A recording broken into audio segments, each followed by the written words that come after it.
Good afternoon. Welcome to RSBN Live. I'm Matthew Alvarez as we get ready for a great press conference at the White House. It's great because truth is spoken there by the White House Press Secretary Karoline Leavitt as we are now 51 days into President Trump's second administration. Keeping tabs on that because just yesterday the White House sent out the first 50 wins in the first 50 days. So 50 wins in the first 50 days.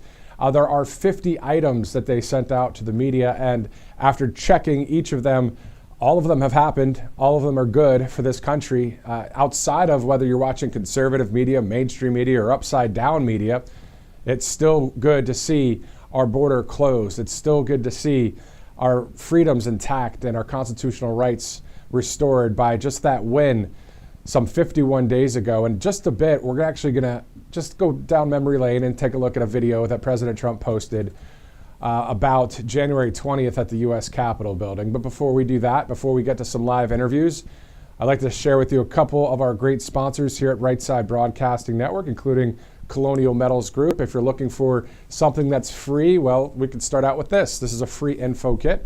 So just go to freegoldguide.com/RSBN for more information. freegoldguide.com/RSBN. You'll get this kit in the mail. It's all about learning about the tax-sheltered IRA, a 401k backed in gold, silver. As many know, the situation with retirement or savings, people wonder, where do I invest my money? What do I do with it? Well, an option right here, of course, is with Colonial Metals Group, a great patriotic group. freegoldguide.com/RSBN. We'll have more information in a little bit on this great company. freegoldguide.com/RSBN. Let's also go to the free Trump books. We've got a lot of free stuff going on today, and books as well. So we have a number of them here. This is from Mike Huckabee, the great U.S. ambassador to Israel, and there's a lot of different titles. The Kid's Guide to President Trump, to Free Markets, Free Speech and Cancel Culture, Fighting Indoctrination, Free Guide to Democrats and Republicans, Free Guide to the Presidential Election, and might as well go through the whole list, Free Guide to America's Greatness and Fighting Socialism. So pretty cool to see all of these great topics there. You can get one of those books, or all of them if you like. It's freetrumpbook.com. Pretty good stuff here for not only the youth of America, but also really anybody. Good stuff here. All right, so 12:03 Eastern time, we'll be going live to a number of interviews here in a bit. At about 12:45, the great representative out of Texas, Troy Nehls, will join us. You saw him last week on the broadcast, thanks to Robert McNeely lining that interview up last week. And he'll be on the show to talk about two things. One, the southern border and what President Trump has accomplished there. And two, about today's continuing resolution, that budget that needs to be passed on the House floor at about 1:30, that's when that's going to happen. So what we'll do is at 1 o'clock, we'll have the press briefing with Karoline Leavitt. If it starts on time, obviously we'll go to that, but we'll be monitoring the 1:30 as well when it comes to any news that comes out of the House floor for averting a government shutdown by passing a budget that'll take us to at least September. This is all to continue President Trump's America First agenda and to fund everything that needs to be done there, including just continuing doing what he's done over the past 50 days. We'll get to that list in just a second. If you're monitoring anything on social media when it comes to President Trump, and speaking of the president, before I get to that, he will have at 5 o'clock, the president will deliver remarks at a business roundtable. So we'll have that a bit later, whether it's live or tape playback. As soon as we get the feed, we can show that to you, or sometimes we can upload it to Rumble and YouTube and other places. But if you've been monitoring President Trump's Truth Social today, you've learned that President Trump is increasing tariffs on Canadian steel and aluminum imports by 50% now. So it's already at 25%. He added another 25%. So it's a 50% total tariff on aluminum and steel imports. This is on the heels of Canada placing a 25% tariff on electricity coming into the United States. Canada, the president says, and what we see out there is one of the highest tariffing nations in the world. So we're monitoring those developments, including, if we have this Truth Social post, another one that he had just about an hour ago, maybe less, the president on Truth Social, the commander-in-chief, saying, Why would our country allow another country to supply us with electricity, even for a small area? Who made these decisions and why? And can you imagine Canada stooping so low as to use electricity that so affects the life of innocent people as a bargaining chip and threat? They will pay a financial price for this so big that it will be read about in history books for many years to come. President Donald Trump saying that at 11:27 this morning Eastern Time, and of course getting a lot of retweets and likes there, as President Trump is talking about Canada a lot this morning on Truth Social. So, these books here, again, for that free Trump book, this is the kind of stuff that should go in the free Trump books, because President Trump is acting in legendary fashion, as he has for most of his life. You just saw the other day on Amazon Prime, President Trump posting some videos showing the Apprentice, that it's now free to watch on Amazon. So my wife and I watched the first episode, season 1, episode 1, just yesterday. I will admit I did not watch every episode of The Apprentice, but it's great now that we're going to watch that. My wife and I, we're just going to cruise through them, as they call binge watching. Well, we're going to watch them all, and it's great to see all the success of what President Trump did prior to being a president. And then I said to my wife, can you believe it? He's the leader of the free world. This is the same guy.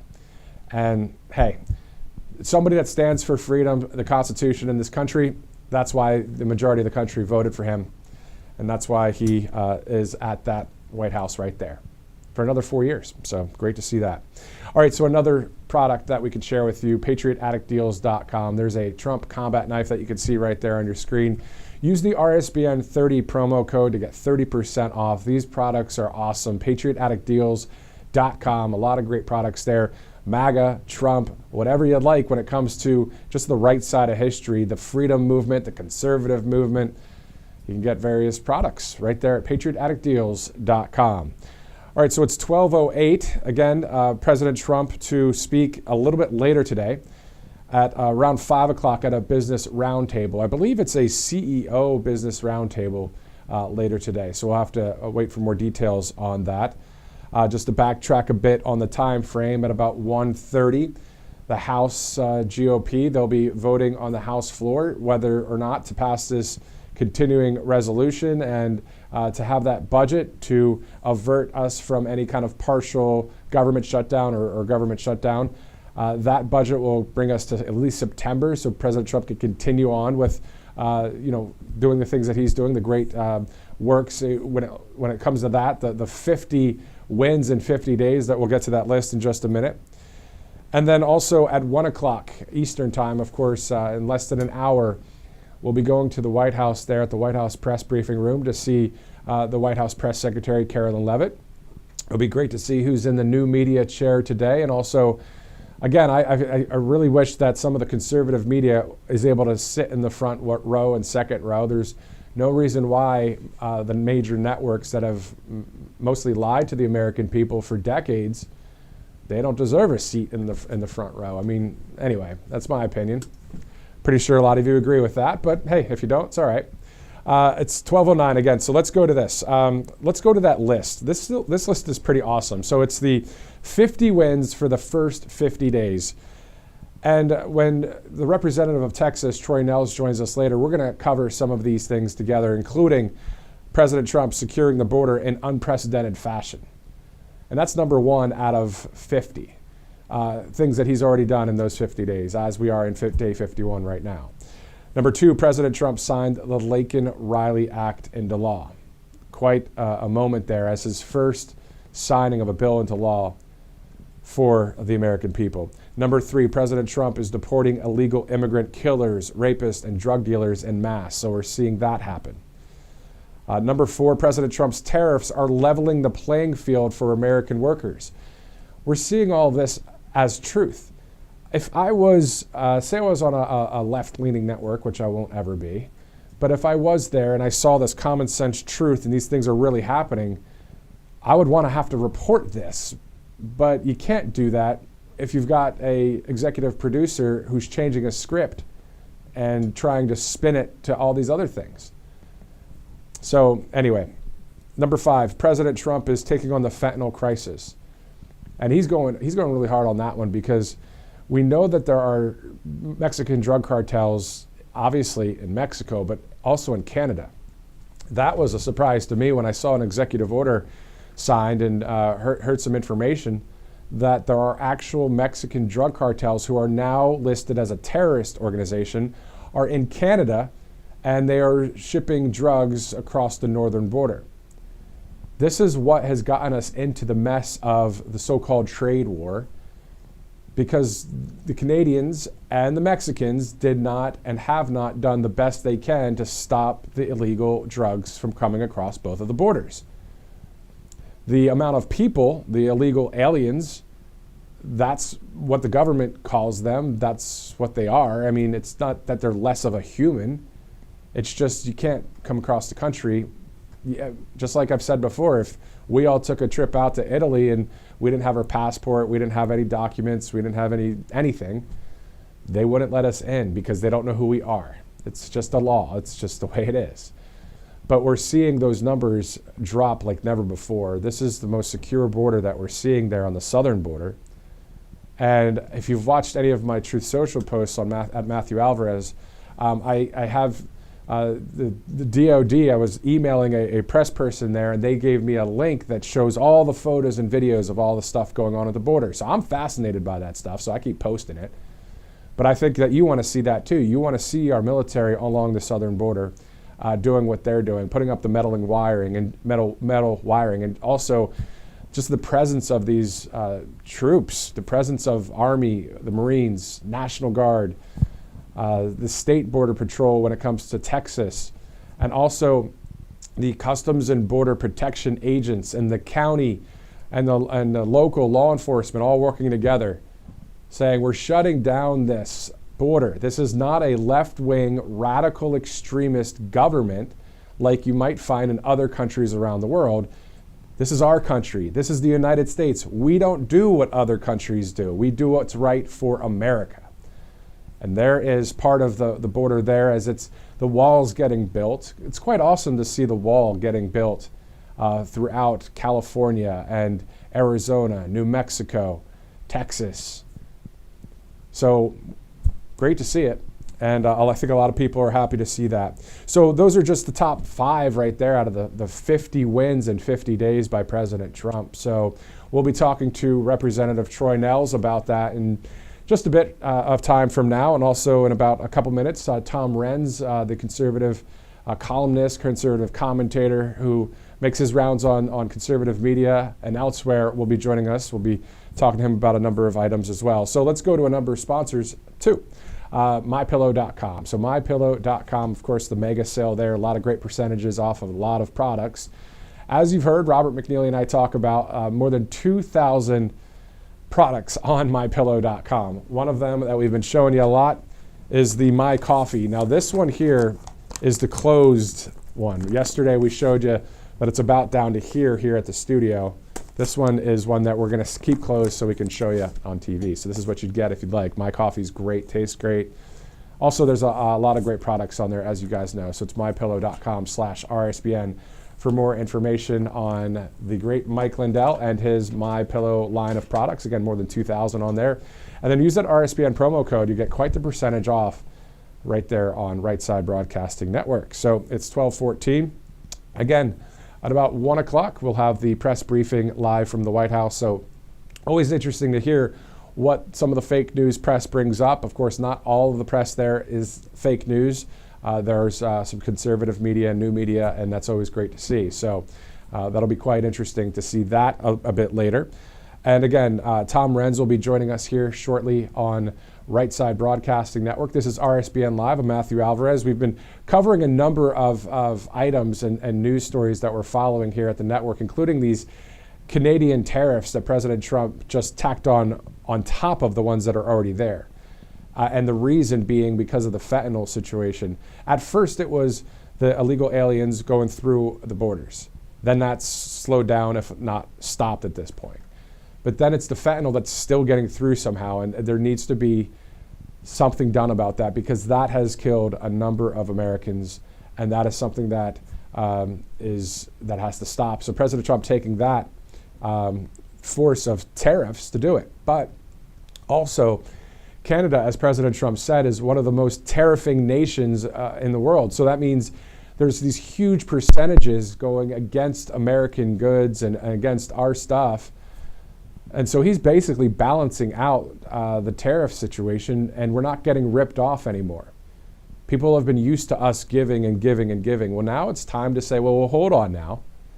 You got to protect number one. Let's be honest. Don't we all protect number one first? You got to make sure you've got the money before you give the money. So we're taking care of all of the situation there when it comes to the trade.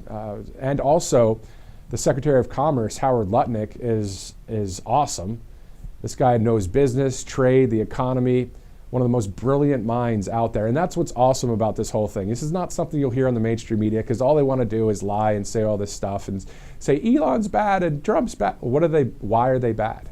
What have they done that's bad for our country?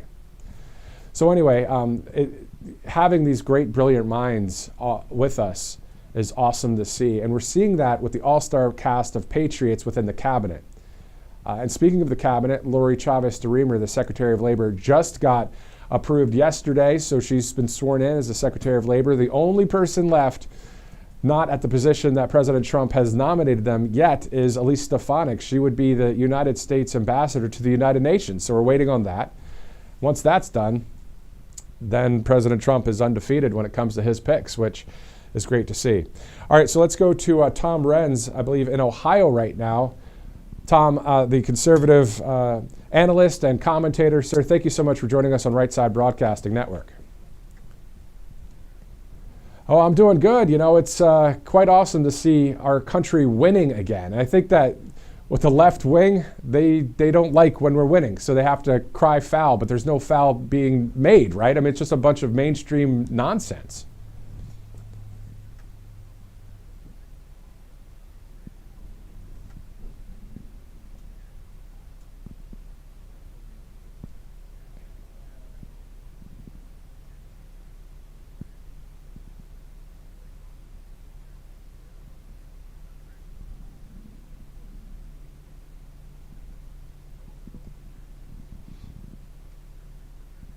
Exactly, and so as we're seeing our country get reformed for the good, yeah, we're seeing that some people are trying to drum up all this anti-Elon Musk, anti-President Trump. But is there a reason why, Tom, you think that's actually happening? I mean, is it really, are they that woke where they think Bernie Sanders is right and the billionaires are bad? I mean, if you make money and you do it the right way and you're successful, that's not a sin last time I checked, right, Tom?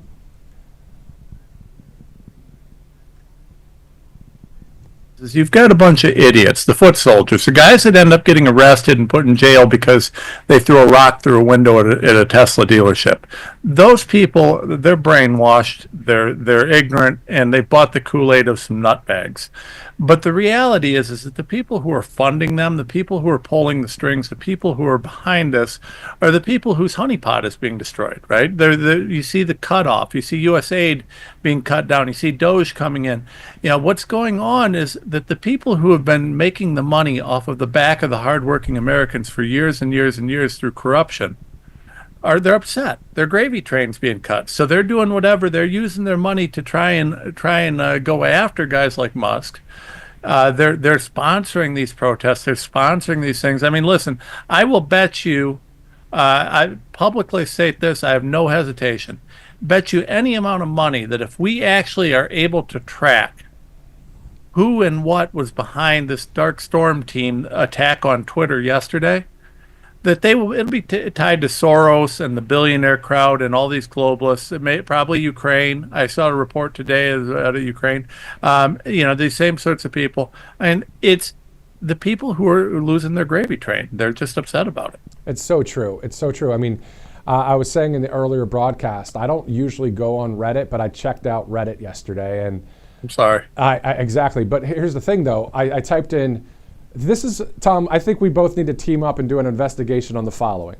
I want to find out about this paid protester situation, because there is a group out there. There is a .com. I think it's called Crowd. I'll have to look it up again. But I didn't even plan on talking to you about this. But seriously, the paid protesting thing is that the other day in Warren, Michigan, what's his name? Bernie Sanders gets up there, and everybody has their phones out, and they're acting like he is a rock star legend. And they're so excited. I'm thinking, are you really that excited? Is there something going on here? I don't know. I don't have the receipts. That's what I'm saying. I'd like to get the receipts on how many of these events that are happening are by paid protesters. Have you heard anything? Oh, yeah. I mean, there are rent-a-crowds. You can rent a crowd. And, I mean, we know we've had, so I've shared, data and information. And there were a ton of meetings around the J6 stuff, right?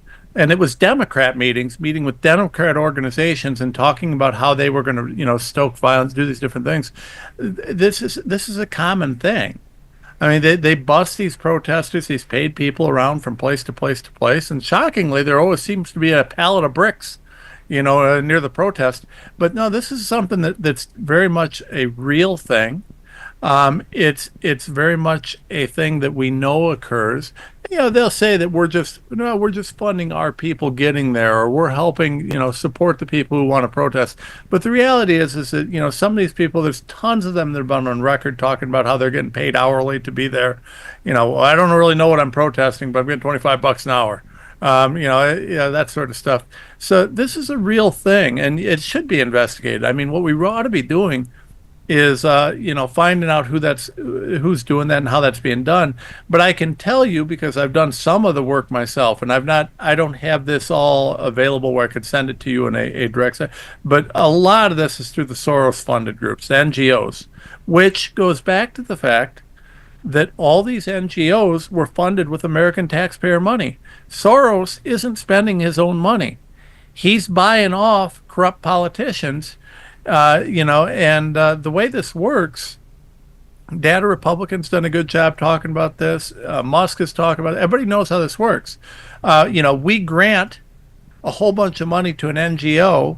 The NBGO then uses a portion of that money to kick back to the politicians, and the rest of it to pay for whatever cause they want, right? And the causes are frequently, these are typically ran through Soros, Arabella-tied foundations, groups like that, Gates. These guys are all tied together.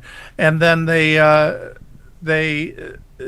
guys will go out, and we're essentially paying for the problems in our country. So the thing is, Tom, though, we're looking at the cause of things, right? There's a cause, and then there's the effect. So the cause is that they're maybe paying protesters, or people are out there. The point is, the effect is it's trying to have a psychological info war for the people to think, oh, there's so many people that are against Elon, or so many people against the president, whether it's at various events. And some of them, are brainwashed and have that woke mind virus. Some of them are great people, I'm sure. I mean, their hearts, they're good people, but then something here got taught into them. And I think the country is opening and realizing even more now that the woke mind virus needs to get up on out of here. Well, 100%. I mean, the problem is that you have the people at top, and they're the ones who are getting the money and controlling the money and doing this, right?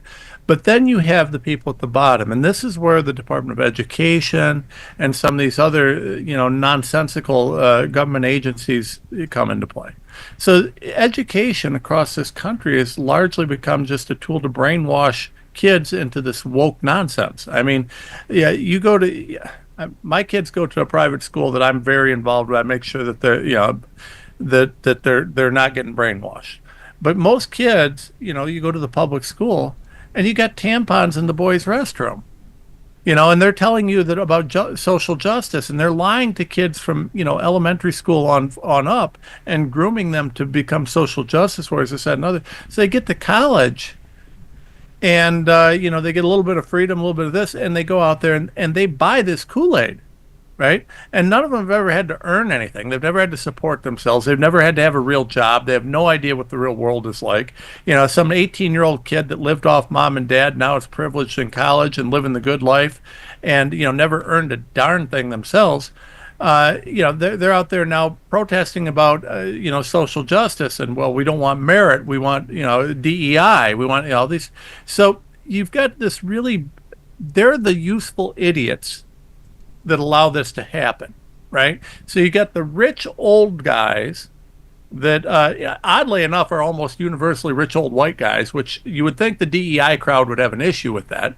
But typically it's rich old white guys that pay these morons to go out and cause trouble. And these morons are available. The foot soldiers were created because the rich old white guys pulling the strings are making sure that the Department of Education, all these different things, are brainwashing these kids.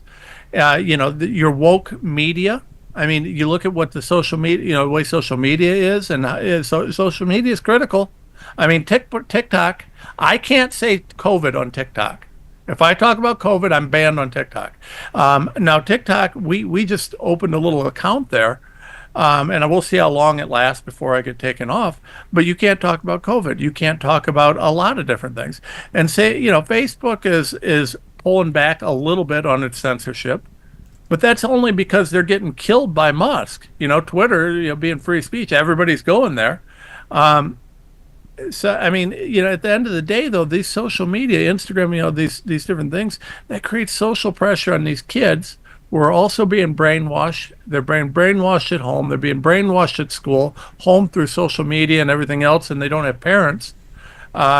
School, because that's what the schools do. So, by the time these kids get old enough to do something, all they do is they cause trouble for leftist causes because they're too stupid to know any better. They've been brainwashed. Yeah, again, being taught repeatedly, and then you believe what that person's saying, especially if it's somebody so-called with authority, which it's terrible to see that happen. And also, when you look at a terrorist organization like Hamas, and then you see the Hamas foot soldiers, their faces are covered, but then they have kids with them also holding a gun or whatever.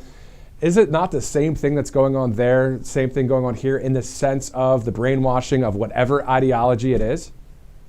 Yeah, well, it's absolutely the same thing. I mean, so if you look, there was a good movie that came out just before the election, Beneath Sheep's Clothing, and we promoted it.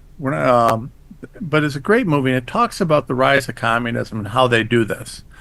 So this is something that is a known and established methodology, right? And every time someone tries to undercut freedom, they do it the same way. It's always the same way, and it always starts with convincing people that freedom is their enemy, right? So free speech is the enemy because it creates hate. That when we talk about hate speech, what's hate speech? Hate speech is nonsense. I mean, I hate pedophiles. Is that hate speech?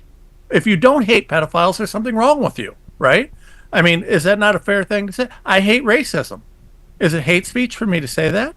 Hate speech is a made-up thing, and it's all about perspective. But they use it, right? They say, "Well, we gotta cut back on hate speech." Well, you can't cut back on hate speech because my hate speech is someone else's insult or something good for someone else, right? It's really about perspective. There's only one way to have free speech. That's free speech. And but this is what they do, right? They play games. They say things like hate speech, and it's about manipulation. It's about controlling people. And so the process is always the same. They always convince you there's something wrong with freedom. Freedom needs to be manipulated or controlled. And don't worry, we, the benevolent dictators that want to control your freedom, will do it for the best interests of everybody, right? We're going to eliminate hate speech, and no one likes hate speech because it's hate speech, right? Well, except for we need a little hate speech, because if I can't say there's something wrong with Jeffrey Epstein and his pedophile ring, well, there's something wrong with that, right? I mean, you could call that hate speech. But the hate, let's go back to the segregation thing. I always love using this example. In the 60s, if you talked about, 50s even, you talked about people being treated, content of character over color of skin. They could have said that was wrong back then, right? They could have censored that. Where would we have been without that? You cannot eliminate discourse, even if it is distasteful. Because it may be that distasteful discourse ends up educating people towards something that's better, right? Now, it can go the other way, But the idea of free speech is that people will eventually come to their senses and figure out the best option, the best opportunity, and they'll come together on that. And so it's again, it goes back to this, but that's that same sort of thing. Mask you, control you. You can't say this; it's hate speech. You can't think that because it's evil. We even have bias. Well, you're implicit bias. You're biased in your thinking. You have to recognize part of critical race theory. You have to recognize that you're inherently a racist, and if you don't, you're a racist. What? What if you're really not a racist? What if you really believe that the content of character should trump the color of one's skin? But you see, this is what they do. They manipulate us. Yeah, exactly. And it seems like the corruption that's in the departments around our country and government, that the cabinet leaders and President Trump, they're cleaning out the corruption, but it seems like the mainstream media, the entertainment, the big tech thing, and also just these protesters, the woke mind virus, that all of that corrupted virus that I just named all of the entities of, that seems like it's getting all exploited and uncovered to kind of reset in a way of just our country going back to what it was, of just the basics of love for God, love for family, love for this land, and love for freedom, right? Yeah, 100%, 100%. And just going back to what you'd said a minute ago, and I want to give you a cite on this because I popped this up while I was thinking about it because I knew I had it somewhere. You talked about, we talked a little bit about the foot soldiers, where they come from, and how a lot of these are paid.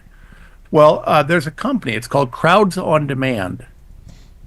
You can look them up. They're a U.S.-based company, and they're headquartered out of Beverly Hills, but they operate all over the country, and they provide, and in fact, according to their website, they provide quote, protest rallies, flash mobs, and PR stunts.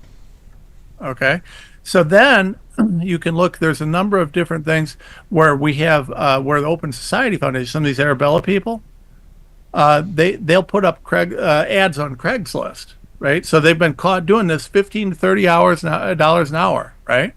For these protesters show up, and this is something that's happening. And then there's also groups like the SEIU. Some of the unions will require, they want their people. They'll try and get their people to show up, and sometimes a guy named a protester was interviewed back in 2017, got $20 a day from SEIU to do some of these protests.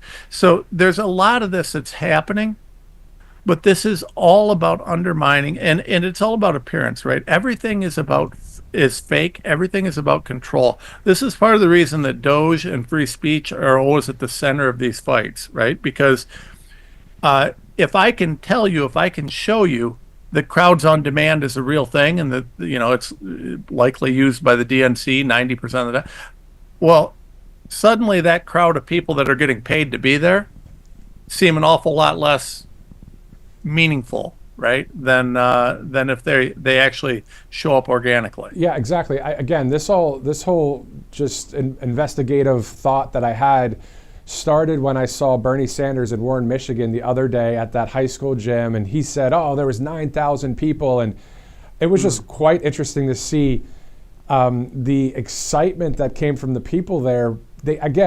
All of them, you saw the phones. They were all up like it was like President Trump or like it was some superstar. It's Bernie Sanders. Like, this is, I don't know, like that seemed crazy. But here, to the point of whether those were paid protesters or not, the optics and the messaging, to your point, is what it's all about. That narrative that they want to paint, that picture that there's so many people that are against President Trump and Elon Musk. And actually, it's those stinking few people that are the top that are, like you said, paying the woke mob out there. Did I not nail it on the head? You nailed it exactly. I mean, that is precisely what this is. It's about narrative control. It's about control. It's about control. It's about control. And, Bernie Sanders is a great case study. Bernie Sanders claims to be communism, pro-communist, right? So, this is a big deal because Bernie Sanders is literally the poster boy for communism. Communism, in theory, says that everybody, equal share, right? Doesn't matter what you are, everybody gets an equal share. But Bernie Sanders is the perfect poster boy for it because everybody gets a equal share except for the people in charge. right? Bernie Sanders has taken more money from Big Pharma than any other person in Congress. I think he had, I don't remember what the time period was, but over $2 million. $2 million. Well, if Bernie's a big fan of communism, why doesn't he share that amongst everybody on the planet, right? I mean, why doesn't he share his wealth? Bernie Sanders is worth a fortune. I mean, the guy's worth more money. How about you give up your money, Bernie? How about you give it up to your, I don't know, at least give it out to your local citizens around you. But this is the thing. So communism and people like Bernie Sanders, they always want control. They want control because they can elevate their stature, their status, their this, their that. But the reality is that they don't want equality for everybody. They want equality for everybody but them. They want everybody to share in the misery to keep them at the top.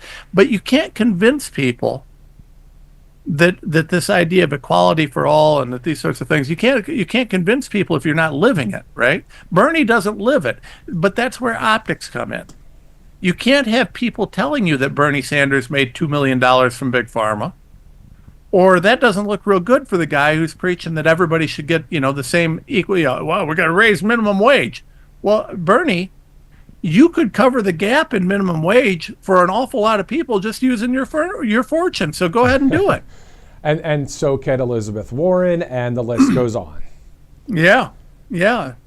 This 100%. This has been, it's quite interesting to kind of uncover, pick up that rock, see what's underneath it, and all the swampiness and disgusting stuff. But the thing that's great, again, is we have conservative media now. We have President Amen. Trump, who called out the fake news.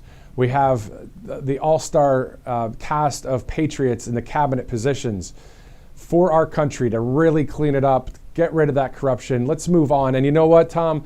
It'd be great to talk about just positive things, and talk about creating for business and protecting your family, having a good vacation, basic stuff to get away from all of this junk. But I know that's in a perfect world, but we're on our way to as much perfection as possible. I mean, President Trump pedaled to the metal.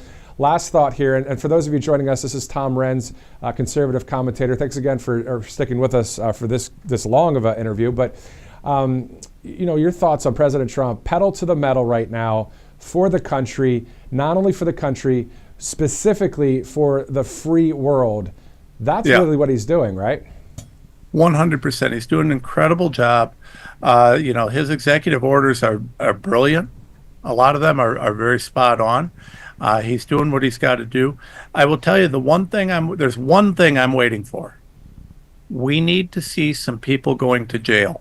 And I don't mean low-level people who were whistleblowers in DHS.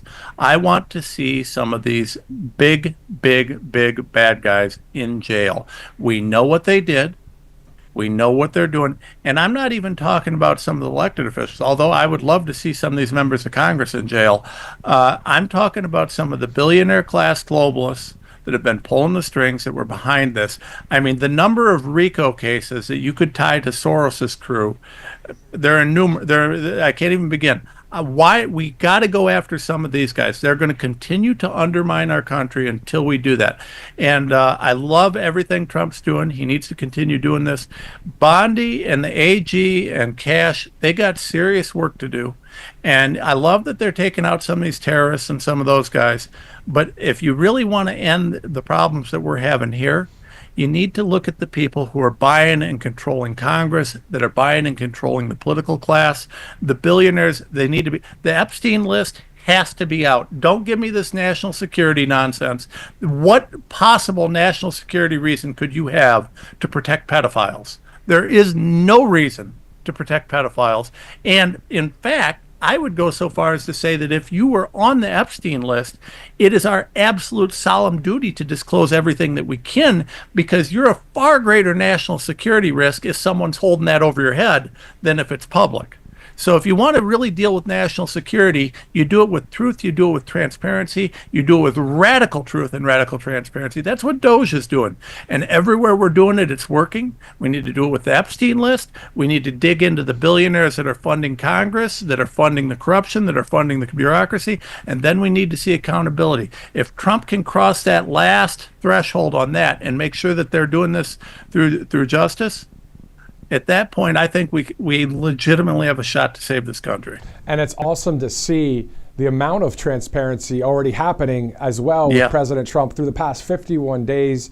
And on top of that, even today with the 1 o'clock press conference with Karoline Leavitt, who's doing a great job just putting the press, the fake news press, in their place. And of course, it's great to see some conservative media in there. Tom Renz, I agree with you. Thank you so much for joining us. Where can people follow you? Please follow us at TomRenz.com, The Tom Renz Show. If you're willing, GiveSendGo.com/RenzLaw. We crowdfund almost everything we do. That's how we fight. And you can follow us on X and social media everywhere. All right. Thank you so much, Tom Renz, for joining us on Right Side Broadcasting Network. Thank you. All right. So coming up at about a few minutes from now, the great representative out of Texas, Troy Nehls, will be joining us to talk about the southern border and also to talk about that huge continuing resolution, the budget that will need to be passed in order to keep that government going and not have a shutdown. So as we wait for the programming to be on the correct one here, it's 12:41 Eastern Time. Again, if you've been monitoring President Trump's Truth Social page today, talking a lot about our so-called friends up north. Now, the people, we can be friends. You know, I've been to Montreal, I've been to Vancouver, and went to a hockey game in Montreal. It was fun. But when it comes to the leadership, Mr. Mark Carney, or Corney if you'd want to call him that, trying to act all tough. You know, come on, really?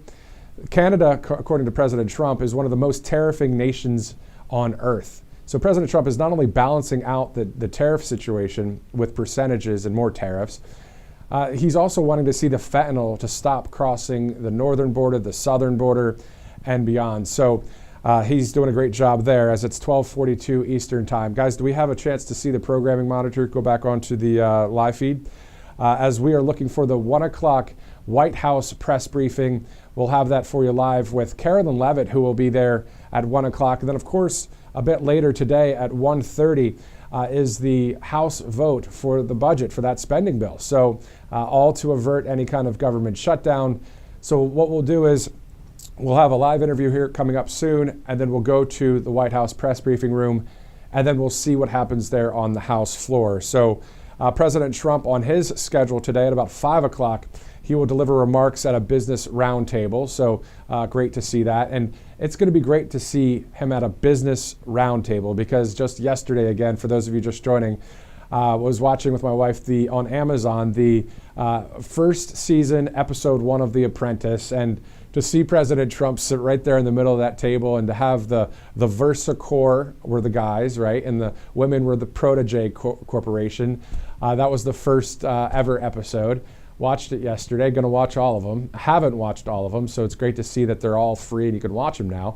But it's back to what he does, you know, the natural born leadership of President Trump and also the negotiating skills, the business skills, let alone someone that stands for peace through strength and stands for the constitutional rights of this country. So no wonder he won in 2016, 2017. No wonder he won in 2019, 2020, if you know what I mean. And no wonder he won this past 2024 and now into 2025. So yeah, so we might as well give him a round of applause and a standing ovation because he's doing great, and so are those all-star cabinet members, the patriots that are leading various departments throughout our country. All right, let's talk about a few sponsors here. Let's go to angelpaste.com out of Spring, Texas. You can use an RSBN promo code to get a discount off of this great product there. Again, they hire military veterans. Great stuff right there. Great sponsor, angelpaste.com. And there's more products on the website as well. So it's not just the Miracle Cream, it's that plus more. You can check it out at angelpaste.com as it's 12:44 Eastern Time. I did see some notes about a new product at patriotaddictdeals.com. Can we go with that? Do we have the graphic for it yet? All right, let's go with it. patriotaddictdeals.com. And I wish that Robert McNeely was here for this one because look what's back. The Trump Force One airplane.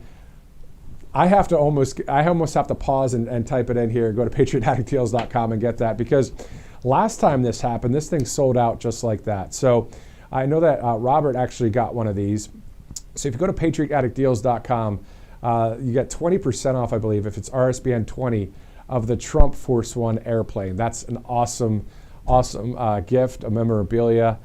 To have, whether it's a coffee table or a man cave or office or wherever, just put put something there, and if you have a Democrat friend come over, just be like, hey, you should be a Trump supporter as well. But anyway, so it's $12.45. That's an awesome product there. PatriotAddictDeals.com, 20% off. Use the RSBN 20 promo code for that plane right there. All right, so again, about 1 o'clock, we'll be headed to the White House for the White House press briefing.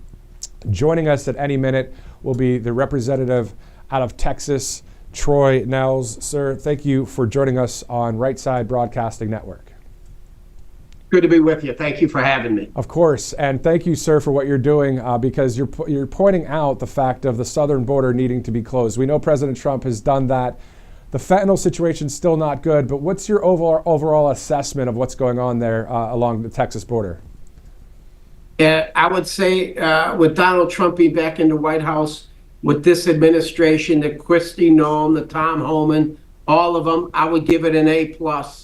Because the American people have finally seen a president that cares about them. We see under Joe Biden, we saw it for 4 years where millions of people were entering our country, knowing the devastation that they were causing, killing our residents, hurting them, obviously causing all sorts of problems with crime. President Trump has put a stop to it. So I give him an A+. We need to continue to support the president. This CB1 app, getting rid of that because that was just nothing more than a tool to invite people to enter our country illegally and take advantage of all the different entitlement programs. President Trump has stopped all that. It's a great day to be an American, and I couldn't be more proud of him and what he's doing at our southern border to keep the American people safe. And we at Right Side Broadcasting Network echo your statement there because not only is today a great day to be an American, January 20th, of 2025 all the way through today, tomorrow, and into the future. I mean, it's just, it does feel good to see that we have people that really care about our country taking care of things at the White House. Can you talk to us a little bit about today's continuing resolution or the budget vote at about 1:30? Just your thoughts about that right now? Yes, we'll have a 1:30 vote. It'll prep us for a vote at about 4 o'clock on the actual CR. We'll have a 1:30 vote on the rule, and I don't think they'll have any problems there. So really, it's going to be at 4 o'clock. I believe the CR will pass. I mean, it's not perfect. There's a lot of things that we do in Congress here that obviously aren't perfect, but it's the right thing to do right now at the right time. We have to we want to continue to win, and we're winning with this new president and administration. You know, the left, the dishonest media, they're going to continue to say that the Republicans want to shut down the government. We don't want to shut down the government. We know how important it is for the American people to have faith in our government. So we don't want to shut it down because it's not the right thing to do. So let's keep the government open. Let's support President Trump. He supports this CR. We'll get it passed today. Everybody then can go home, and then the Senate has to get it through they got to get it through their chamber. That may be a little bit more difficult, but I believe that President Trump has the desire to want to see this get done so we can then focus on reconciliation. Let's not get in the way of that. That's going to be done over the next 30 to 60 days. So I feel good about the CR. I feel good about it today. I really do. All right, we've got about a minute left with you. Thank you for taking the 5 minutes with us, sir. I wanted to ask you a quick question about the Lone Star State right now. We see Dallas, Austin, San Antonio, and on El Paso. What is it like right now in Texas when it comes to, we know Texas and Texans love the right side of history. They love President Trump, but we are seeing some of the wokeness and the junk going to some of those cities there. What is it like to live in Texas these days? Well, you know, we saw an election here in November. I mean, our Senator Cruz, everybody said that was going to be a tight race. He won by over 1 million votes, and Donald Trump just clobbered, obviously, Kamala in Texas. So Texas is red. Don't let anybody tell you otherwise. We have a very great state. Many people moving there, whether they're from California or other places. Many people are moving to Texas because of the freedom that we have and the economic opportunity. Now, you've got the major cities, whether it's Houston, Dallas, San Antonio, and sicko Austin. That place is just sick. You're going to have the left, the liberals there, the nut jobs. They just like to congregate together and just spread misery and disarray. That's what they like to do. So they can stay inside those cities and do that. That's where you see an increase in crime. And if they want to elect crazy far left city council members and mayors, well, have at it. Have at it. But most of Texas is very, very red, other than those populated areas, which seems to be the norm across the country. It's these large municipalities, these large cities that are controlled by the left. And quite honestly, they can stay there. Maybe let's build a little fence around it, keep the crime out of the suburbs. Yeah, no, that actually sounds like a good idea, but also a good idea, sir, and I think it'd be better to come from you than me, is your encouragement to anybody watching right now that may be in their 20s or their 30s and saying, you know what, I might make a career change. Maybe I should run for local office and hopefully clear up cities like Austin, Texas. Well, I think you're seeing the younger people too getting more involved with this election cycle. I think Donald Trump has been able to really bring people into the political arena. More people are paying attention now to our political system because we have a very charismatic leader with Donald Trump. People love listening to him speak. I have more people now saying we love turning on the news and hearing what Trump is doing to help make America great again. And with what you see with RFK, identifying the issues related to healthy, making sure that Americans can be healthy again, and what you're seeing about just protecting our young people to make sure they have an opportunity to be successful in the future. Just looking at energy, looking at securing the southern border. I mean, our country right now is doing very well. We got a little bump in the road with the stock market, but there's always going to be a few bumps in the road along the way. And President Trump has said there's going to be those bumps. But overall, it's just a great day to be in America and a great day to be an American. Amen. It is so true. Representative Troy Nehls out of Texas. Sir, thank you so much for taking the time to speak with us here at Right Side. Thank you. God bless. You too. All right, so it is 12:52. We're about 8 minutes away from the White House press briefing, or as soon as it starts, we'll go there live.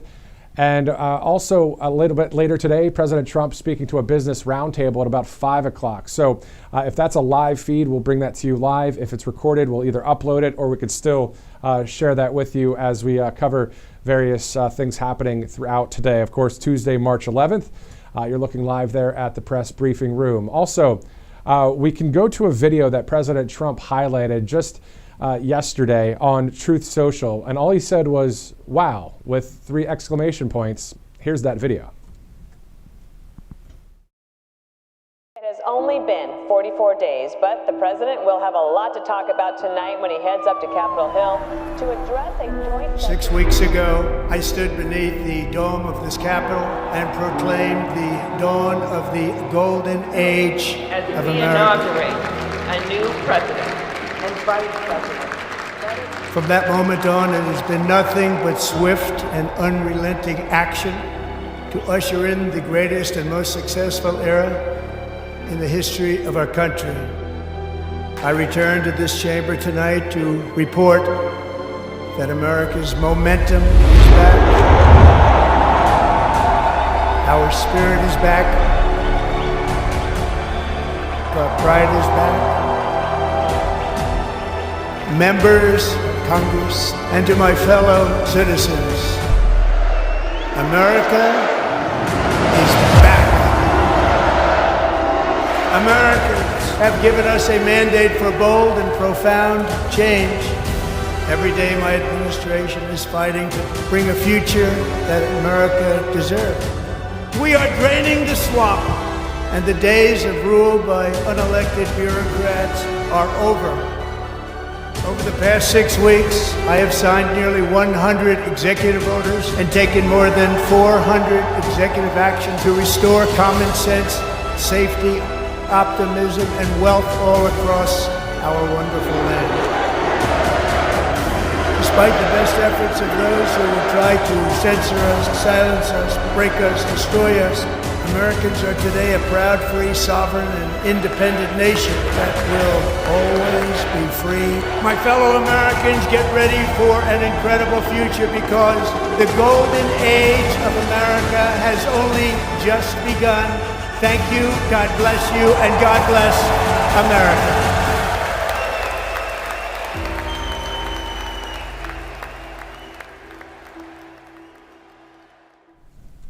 Okay, well, that'll do it for our show. That's a mic drop right there. Just kidding, but we are going to go to that press conference soon. What a video. So many great videos over the campaign season, the rallies, and then, of course, on January 20th there, quite a historic moment. And speaking of historic, President Trump saying he was going to do everything at historic speed and strength. And do you blame him?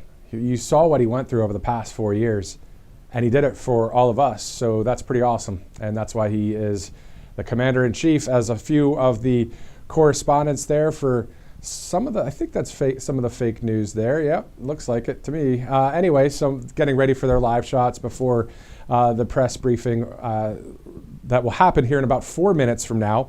All of this brought to you by Colonial Metals Group. FreeGoldGuide.com gets you this info kit right here. This is for gold and silver when it comes to tax-sheltered IRA, 401k, as there's this urgent retirement warning. You know, people like Warren Buffett, he dumps $133 billion in stocks the other day. BRICS nations using their own dollar, trying to devalue our dollar. Well, as Maganomics continues to go with the upswing, still though, having gold, silver backed right here with Colonial Metals Group is the way to go. All you have to do is go to freegoldguide.com and you get all the information you need to get that ball rolling. So freegoldguide.com/RSBN. Also, Berna is one of our other great sponsors, Berna.com/RSBN. There's a specific page for Right Side Broadcasting Network viewers. All you do is go to Berna.com/RSBN.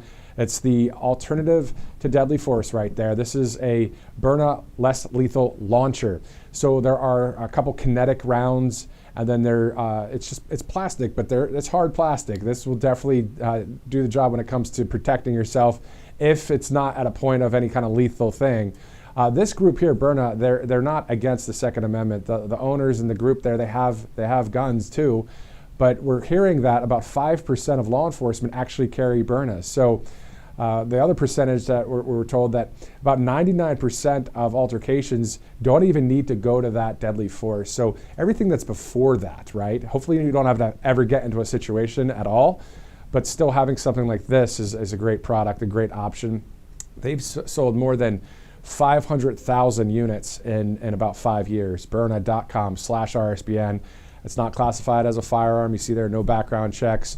More than 25,000 4.5-star reviews, legal in all 50 states, and a great sponsor here at the network. So Berna.com/RSBN. On top of what I was saying before, the kinetic rounds, there are chemical rounds as well. So once the kinetic rounds hit, the chemical rounds have tear gas. So this is definitely someone to stop in their tracks if they're ever trying to do anything against you as well. So 12:58 Eastern Time, a great sponsor there, Berna.com/RSBN. As we get ready to go to the White House for the press briefing.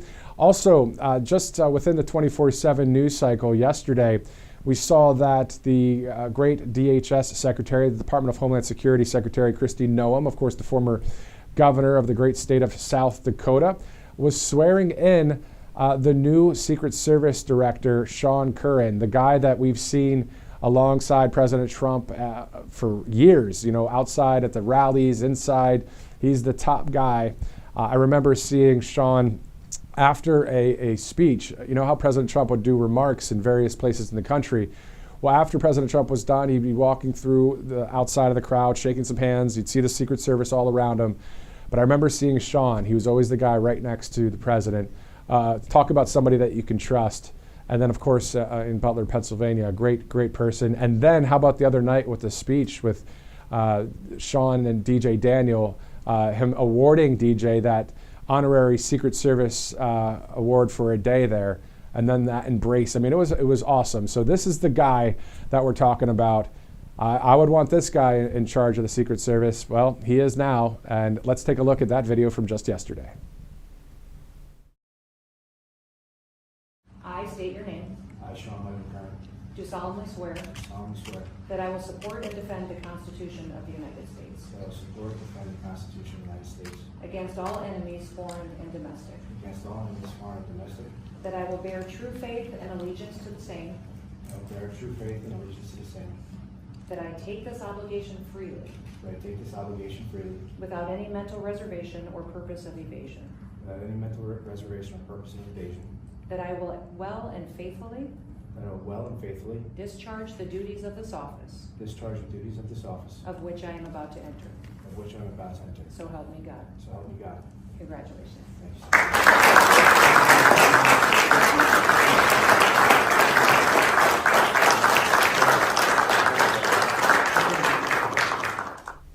Quite awesome. What an awesome moment there in the Oval Office of the White House, in the most powerful office on earth, with the leader of the free world standing to his left there and getting sworn in as the United States Secret Service Director. Let's shift gears a little bit, no pun intended. President Trump saying on Truth Social yesterday that he's going to purchase a brand new Tesla in support of Elon Musk. Now, President Trump said this yesterday on Truth Social last night. He said that he'd do that this morning. So I'm sure his team, or maybe he wanted to do it you could do that right on your phone, order the car on your phone. I wish and that we would see a bright red Tesla or whatever color President Trump would want, would pull right up to the West Wing of the White House and him sit in it. And you know how he trolled, people that are so woke out there, and when it was the, serving at McDonald's and wearing the vest when he was a sanitation worker for a day there in the garbage truck after we were called garbage and all that. I wouldn't be surprised if we don't see President Trump by the end of business day today inside a Tesla. Now, I have no insight on that in the sense of any connection that somebody told me this. I just would think it would be cool, and I think President Trump would do something like that. So you never know. If I'm right, then I was right. If I'm wrong, it is what it is. All right, so it's 1:02 Eastern time. Let's look at some of the wins over the past 50 days. Now, this list was released by the White House just recently. 50 wins in the first 50 days of the White House. That was yesterday, that 50-day mark. Today, obviously, day 51. President Trump secured the border in unprecedented fashion, number one. Number two, signed the Laken-Riley Act into law. Number three, President Trump deporting illegal immigrant killers, rapists, and drug dealers en masse. President Trump's tariffs are leveling the playing field for American workers. President Trump, for number five, is taking on the fentanyl crisis. Number six, we see that President Trump has secured billions of dollars in new U.S.-based investments. Let's randomly scroll all the way down to, let's go to number 37. President Trump established the Make America Healthy Again Commission, which redirects the national focus to promoting health rather than simply managing disease. Let's do it one more time. Let's go to number 24. President Trump reversed the lawfare against American citizens. We could stop there for now. That list is quite awesome to look through. The 50 wins in the first 50 days. We're seeing so many of those campaign promises that we saw during the rallies, during the campaign season. We saw so many promises made, and these are 50 promises kept right there. And of course, we're sticking to common sense and truth and that narrative that is for the free world. So if President Trump, which he has been doing, is sticking to all that, of course we're going to read, these accomplishments, because this is conservative media, and we are not on the woke, left, wrong side of history. Now, again, the thing that's really wild about all this is there's a difference between with one person that might be out there throwing a rock through a window at a Chicago Tesla dealership, or I just saw on Libs of TikTok, I saw people at a parking lot where there were a bunch of Teslas that they stripped all the tires from all the Teslas. People like that, there's three things I think of. One, what's their mind? What's their mindset? Two, what's their heart? Are they a good person? And three, are they just straight up evil? And the evil people are more like the ones I believe are the top of the whole deep state globalist thing, right? But a lot of the people are just brainwashed, and they're not doing it from the heart. They just thought that this is the right thing to do, so they get passionate about it. But a lot of them out there are just they're not evil, I don't think. They're just brainwashed. They're the woke mob. They think that this is the right thing to do. And they're just following all the junk that's been spewed out by these the people that are evil. So anyway, just wanted to say that a little bit because I don't want to draw a line between us and them all the time. I want it to be, we see that everybody across our country is underneath the presidency of President Trump. He is the president of all of this country. And no matter what you look like, where you're from and all that, as long as somebody does a good job at their job, then DEI shouldn't even matter. So at the end of the day, just trying to bring unity into this country, as we're all part of the free world here. And so it's just great to see hopefully more people from the left side of the aisle become Republican or conservative. And we've seen that, I mean, through a number of people, even in President Trump's cabinet. They weren't woke, they were just independent or Democrat, and look at them, they're on the right side of history now. So great to see that. One of the sponsors here, as we get ready to go live there to the press briefing room, and if it starts, we'll go right to it live. This is the Kid's Guide to American Greatness. Speaking of indoctrination and brainwashing, well, this is the stuff that gets it reset or detoxed to get you on the right side of history here. So American Greatness, how about Democrats and Republicans, do more details about the Republican Party, the Democrat Party. How about this one, the Kid's Guide to Fighting Indoctrination. Free speech and cancel culture, free markets, the Kid's Guide to President Trump. And I did see one out there before. I remember Robert McNeely talking about it too. I think there's a commercial for this free Trump book that talks about the courage of President Trump. And that is quite awesome. So it's freetrumpbook.com, freetrumpbook.com. Speaking of courage, there's a scripture, Deuteronomy 31:6, that I saw the other day. There was a coin that I got on Amazon. On the front it said anchored in Christ, and on the back it said, the Lord himself goes before you and will be with you. He will never leave you nor forsake you. And also talking about be not discouraged, but be not afraid, for God is with you. So it's that kind of courage that not only do you have the grit to keep on going every day, you have the power of God with you. And it's great to see that many of us that voted for President Trump are on that train to glory. We're not there yet. We're on this side, and we're looking forward to seeing a golden age. The streets are made of gold in heaven, but we're looking for gold down here. And speaking of that, let's shift over to the Fort Knox situation. I hope that gets back into the news. I guess I can bring it in a little bit. But to see maybe Elon, or I don't know if President Trump would travel to Kentucky for this, but it'd be kind of cool to see the gold inside Fort Knox. As President Trump joked, hopefully it's still there. Well, it better be, right? Those gold bars, about $250,000 per gold bar. Back in the day, it was averaged, I think the price was $60,000. But anyway, that'll be a great coverage if we were ever able to have that. Speaking of live coverage, we will go to the White House press briefing as soon as Karoline Leavitt steps out there to the podium. We see that the press is sitting down, so that means this should be happening at any minute. So thanks so much for joining us on RSBN Live. I'm Matthew Alvarez. RSBN host Robert McNeely will be here in a bit. But also, if you'd like to follow us on Right Side Broadcasting Network on Truth Social, we have just surpassed 2 million people following us on Truth, so it's at RSBN. And for some reason on X, we've been stuck at 1.1 million for quite some time now. So hopefully we can get that one way up higher as everywhere we went, to all of the President Trump rallies, everybody would say, there's Right Side Broadcasting Network. Hey, RSBN, we like you, we love you, thanks for what you do. And we'd say right back to them, thank you for what you do. We're in this thing together. Just because somebody's on TV or whatever, who cares? What we care about is the fact that we have to continue keeping the truth and the Constitution spoken about in this country, and specifically within media. The word media isn't bad, it's just medium. It's one thing to another, and it's the medium, it's media. That's not bad, but the mainstream media is terrible. It's junk, it's awful. And we've seen how awful it is. A lot of them lined up with the Democrats at that speech the other night where President Trump gave a State of the Union, per se, and the left-wing media still kind of took the side of the Democrats sitting down and not clapping for very basic human rights and human things. So anyway, thanks so much for live streaming in with us here.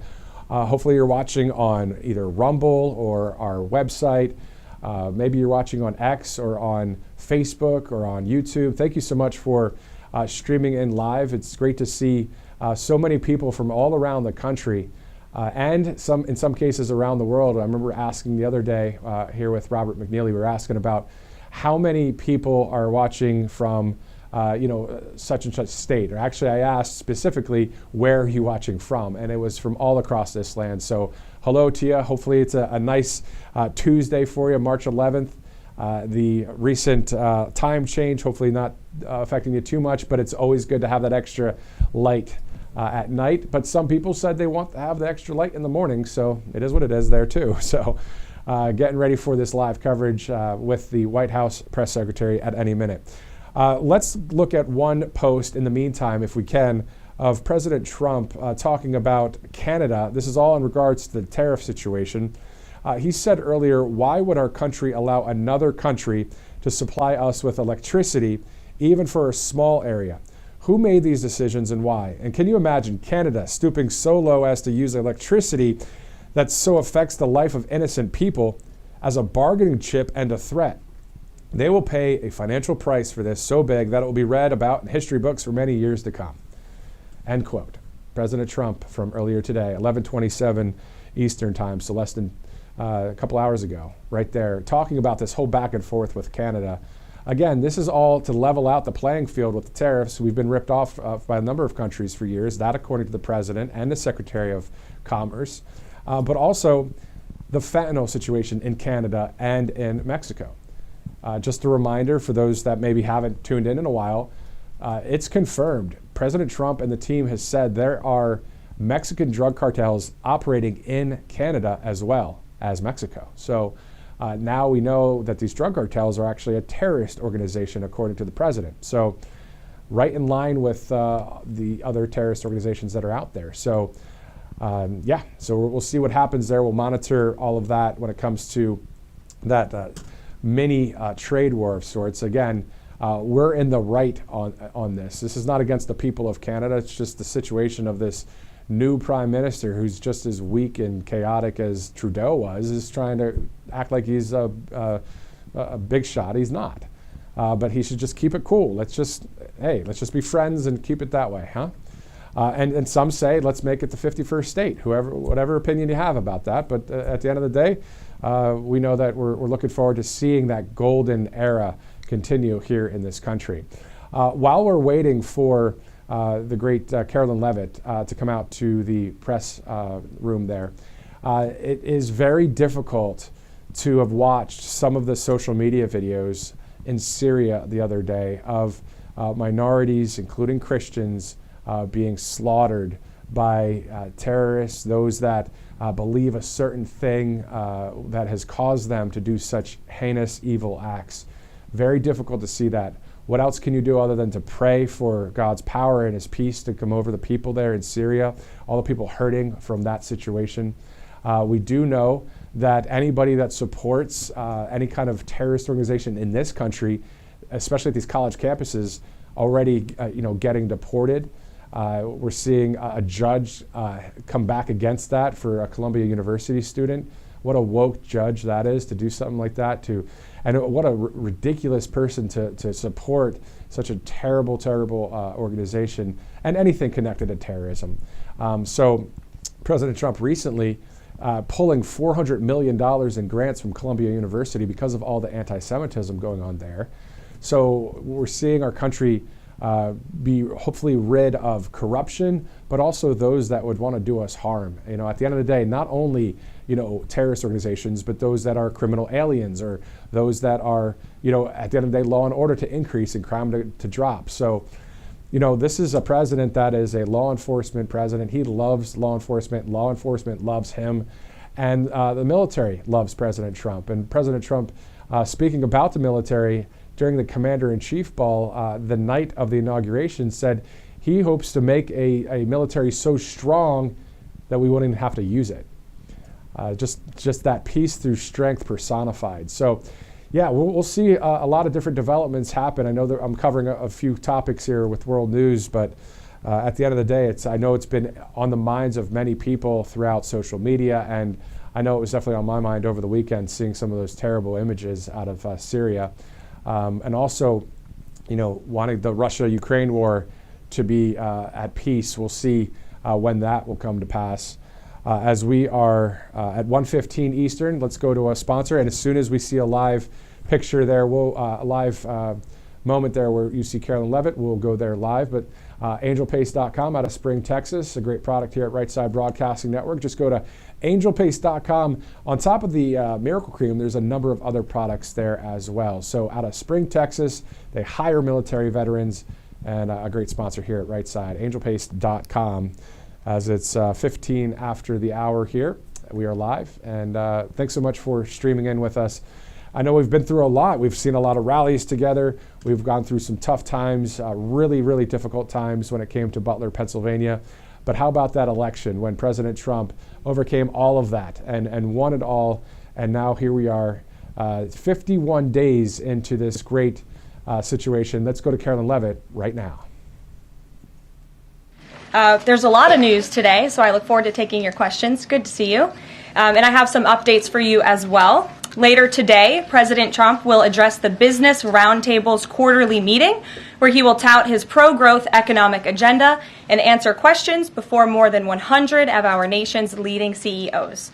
In fact, it's the largest attendance ever for this event because business leaders are so eager and encouraged by President Trump's return to Washington.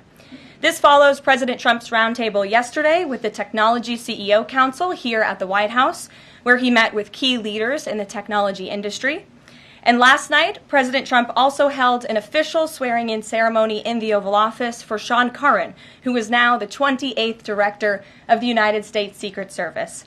Sean demonstrated unbelievable bravery under gunfire in Butler, Pennsylvania this past July when an assassin tried to kill President Trump. As someone who got to know Sean personally throughout the campaign last year, I can say unequivocally that there is nobody better suited for this important role.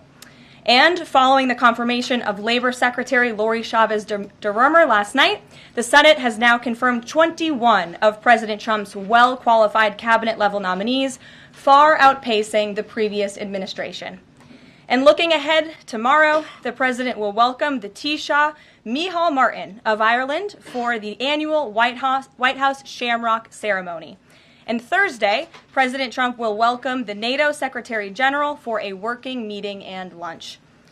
On the economy, February's jobs report was good news for America, particularly our manufacturing sector. The manufacturing sector gained 10,000 new jobs in just 1 month under President Trump. This rebound was led by the automobile sector, where we saw 9,000 new auto jobs created already. That is the most auto jobs added to the economy in 15 months. This was a complete turnaround from the Biden administration, where we were losing an average of 9,000 manufacturing jobs per month last year. Reuters is out with a report that a number of companies are now looking at expanding their presence or bringing their businesses into America because of President Trump's policies. And just moments ago, before coming out here, I saw another report by Reuters revealing that Merck has opened a $1 billion facility at its North Carolina site. This is just the latest pharmaceutical company to boost its U.S. manufacturing in lieu of President Trump's tariffs. This announcement follows Eli Lilly's plans to invest at least $27 billion to build 4 new manufacturing plants here in the United States, and Pfizer has also said it's considering moving their manufacturing overseas right here to the United States of America. As the president has said over and over again, when we purchase products made in the USA, the profits stay here, the revenue stays here, and most importantly, the jobs stay here. And despite the globalist mainstream media's attempts to worry consumers, President Trump will not repeat the trend of past American presidents who broke their promises to the American public and smiled while they stuck a knife in the back of American workers and shipped their jobs overseas. Our country has lost more than 5 million jobs in more than 90,000 factories due to devastating globalization over the last 3 decades alone. North Carolina lost 300,000 manufacturing jobs, including 60% of its furniture manufacturing jobs in the years following NAFTA. And in Michigan, globalist policies destroyed 250,000 jobs, including 40% of the auto industry, which again we know is clawing back because of President Trump's action already. These are harrowing statistics that represent countless towns and families who have been completely destroyed. But the America Last globalist era is ending under President Trump. He will no longer allow our country and our workers, our hard-working American families, to be ripped off. On another very important issue for the president, he continues to work hard to secure the border. If you missed it yesterday, CBP launched an enhanced home mobile app with a new feature, the Intent to Depart, which offers unlawfully present aliens or those aliens whose parole has been revoked an orderly and defined process to notify the U.S. government of their intent to depart the country. The CBP Home app strengthens our mission to secure the border and provides illegal aliens with a straightforward way to leave now before facing much harsher consequences later. A new report from Bloomberg just found that the number of aliens trying to reach our country by traveling through the jungle to Central America dropped a whopping 99% last month. And this follows the incredible news that illegal border crossings plummeted last month as well, down 94% at our southern border from last February under the Biden administration. As President Trump made clear during his historic address to Congress, we must finish this job and continue to carry out the largest deportation campaign in American history. And that is why the president fully endorses the continuing resolution that is before Congress and was negotiated by Speaker Johnson. He is encouraging all Republicans to vote yes on this clean CR, which freezes funding at current levels and will prevent the Democrats from getting their long-awaited government shutdown. Voting against this CR will hurt the American people and kill the incredible momentum that President Trump has built over the past 51 days. And lastly, before I take questions, I would like to commend the Washington Post, who I believe is in the room today. According to a new report from Axios, the Washington Post is overhauling their newsroom structure. It appears that the mainstream media, including the Post, is finally learning that having disdain for more than half of the country who supports this president does not help you sell newspapers. It's not a very good business model. And that's why we have people in our new media seat. And today we have Sargar Anetti, who is the host of Breaking Points, a popular political YouTube news and podcast show that has racked up nearly 1 billion views on YouTube, several hundred million podcast downloads since its launch in June 2021. He's also a former member of the White House Correspondents Association, but is now a part of the thriving independent media. We're very happy to have you with us here today. Why don't you kick off our briefing? Thank you. Really appreciate you having me, Karoline. A couple of questions for you, if I may. First on the stock market. So currently it's the 25th anniversary today of the dot-com bubble crash. There's a lot of concern for a lot of Americans right now about the state of the economy. President Trump has refused to rule out a recession. Secretary Lutnick, however, has told us there will not be one. So can the White House just tell and assure Americans today that there's not going to be a recession? Well, there's a lot to unpack there. So let me start by saying that, first of all, when it comes to the stock market, the numbers that we see today, the numbers we saw yesterday, the numbers we'll see tomorrow are a snapshot of a moment in time. And as President Trump has said, and I'm here to echo the remarks of this president of this White House, we are in a period of economic transition. We are in a period of transition from the mess that was created under Joe Biden in the previous administration. Joe Biden left this country in an economic disaster. Several statistics to point out. The delinquency rate on credit card loans increased 63% under Joe Biden, hitting a near 12-year high. Under Joe Biden, all net job growth went to foreign-born Americans. Real wages declined by 1.5% under Joe Biden. And as we all know, and this administration continues to combat, prices soared more than 20% under Joe Biden because of his reckless spending and economic policies. So we are in a period of transition from that economic nightmare under a president who had no idea what he was doing, never held a private sector job in his life, into a golden age of American manufacturing under a businessman and a deal maker in chief in President Donald J. Trump, who is implementing the formula that we know works. Look at President Trump's results in his first term. If people are looking for certainty, they should look at the record of this president. That's why the American people reelected him back to this office. And look at everything that President Trump has already done and his team has already done in just 51 days. The massive efforts to deregulate, tax cuts, which we need Congress to pass the Trump economic agenda, the Trump tax cuts, which will unleash economic growth. And the president also addressed this directly, I will point out as well, when you look at what he said on Air Force One. And he said he wants the American people to have so much money in their pockets they don't even know what to do with it. That's the intent of this administration, and we're working very hard every day on that goal. Second question on the CR. So President Trump came out today in a primary challenge against Congressman Thomas Massie. Congressman Massie's been a supporter of DOGE. He's been a supporter of Make America Healthy Again. What kind of message is this White House sending against a congressman who's sticking up for principles that he's long held in the chamber and voting against continuing resolution and spending? I think the president has made it very clear that he believes it's critical for conservatives and Republicans and, frankly, all members of Congress to get behind this continuing resolution to keep the government funded. The president wants to continue the momentum that he has built over the last 51 days. In order to keep the government funded, we got to keep moving with these deportations, and he believes that everybody needs to get on board with this bill. He's been active in this process. He's been making calls to get this over the finish line, and we're urging every Republican, and Democrats too, to do what's right for the American public to prevent a government shutdown. Just the last question here on Mahmoud Khalil. Does the administration believe that it needs to charge a green card holder with a crime to be eligible for deportation? Well, in fact, Secretary Rubio reserves the right to revoke the visa of Mahmoud Khalil, and I'm glad you brought this up. Under the Immigration and Nationality Act, the Secretary of State has the right to revoke a green card or a visa for individuals who serve or are adversarial to the foreign policy and national security interests of the United States of America.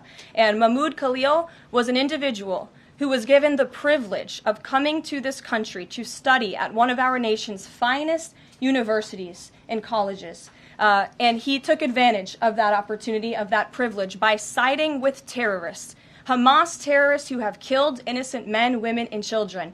This is an individual who organized group protests that not only disrupted college campus classes and harassed Jewish American students and made them feel unsafe on their own college campus, but also distributed pro-Hamas propaganda, flyers with the logo of Hamas. That is what the behavior and activity that this individual engaged in. And I have those flyers on my desk. They were provided to me by the Department of Homeland Security. I thought about bringing them into this briefing room to share with all of you, but I didn't think it was worth the dignity of this room to bring that pro-Hamas propaganda. But that's what this individual distributed on the campus of Columbia University. And this administration is not going to tolerate individuals having the privilege of studying in our country and then siding with pro-terrorist organizations that have killed Americans. We have a zero-tolerance policy for siding with terrorists, period. Peter Ducey.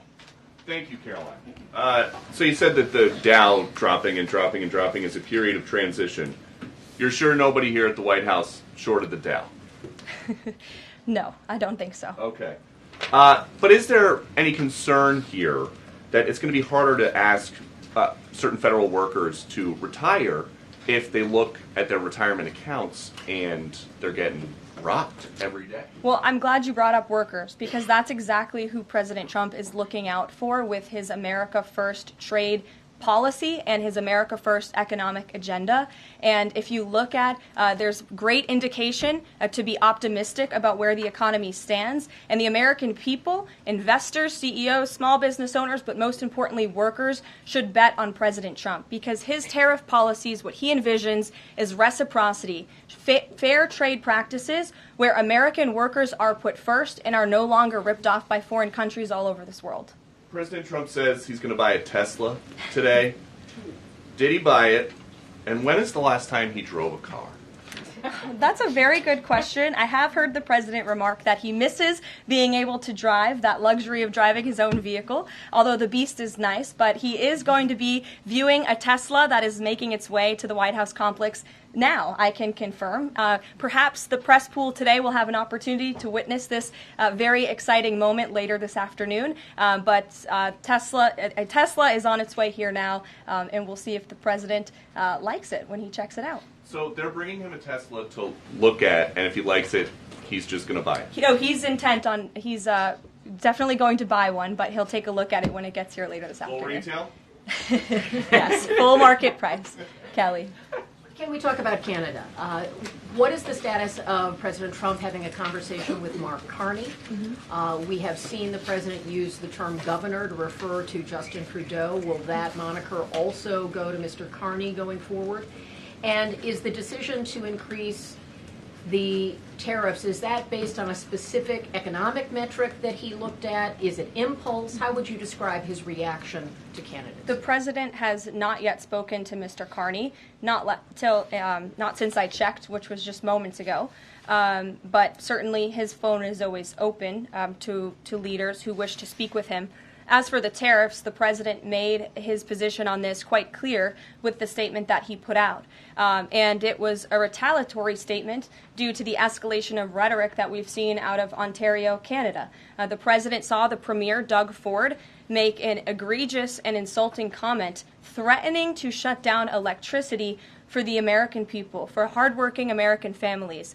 He made that threat. The president saw that and has an obligation and a responsibility to respond accordingly and represent the interests of the American people. So he has made the decision to add a 25% tariff. So now steel and aluminum tariffs will come into effect tomorrow at the rate of 50%. And our steel and aluminum industries have actually applauded these tariffs because, again, they know it's going to grow their industry here. It's going to allow them to export more steel that is made right here in the United States with American workers. Egregious and insulting are your words here, but that's what many Canadian leaders have said about the actions President Trump has taken toward Canada. And what do you think the timeline is for speaking to Mr. Carney? Because normally a sitting president speaks to a close ally very quickly when there's new leadership. Well, the president is, again, responding to the fact that Canada has been ripping off the United States of America and hardworking Americans for decades. If you look at the rates of tariffs across the board that Canadians have been imposing on the American people and our workers here, it is egregious. In fact, I have a handy-dandy chart here that shows not just Canada, but the rate of tariffs across the board. If you look at Canada, since you brought it up, American cheese and butter, nearly 300% tariff. You look at India, 150% tariff on American alcohol. You think that's helping Kentucky bourbon be exported into India? I don't think so. 100% tariff on agricultural products from India. Look at Japan, tariffing rice, 700%. President Trump believes in reciprocity, and it is about dang time that we have a president who actually looks out for the interests of American businesses and workers. And all he's asking for at the end of the day are fair and balanced trade practices, and unfortunately, Canada has not been treating us very fairly at all over the past several decades. To the woman in the purple, because I saw you were making a face at my previous answer, so what's going on? Well, actually, I have a couple of questions. At the core of pro-Palestinian protests on college campuses and elsewhere is a demand to end the war in Gaza, a goal that this administration actually supports and has pursued.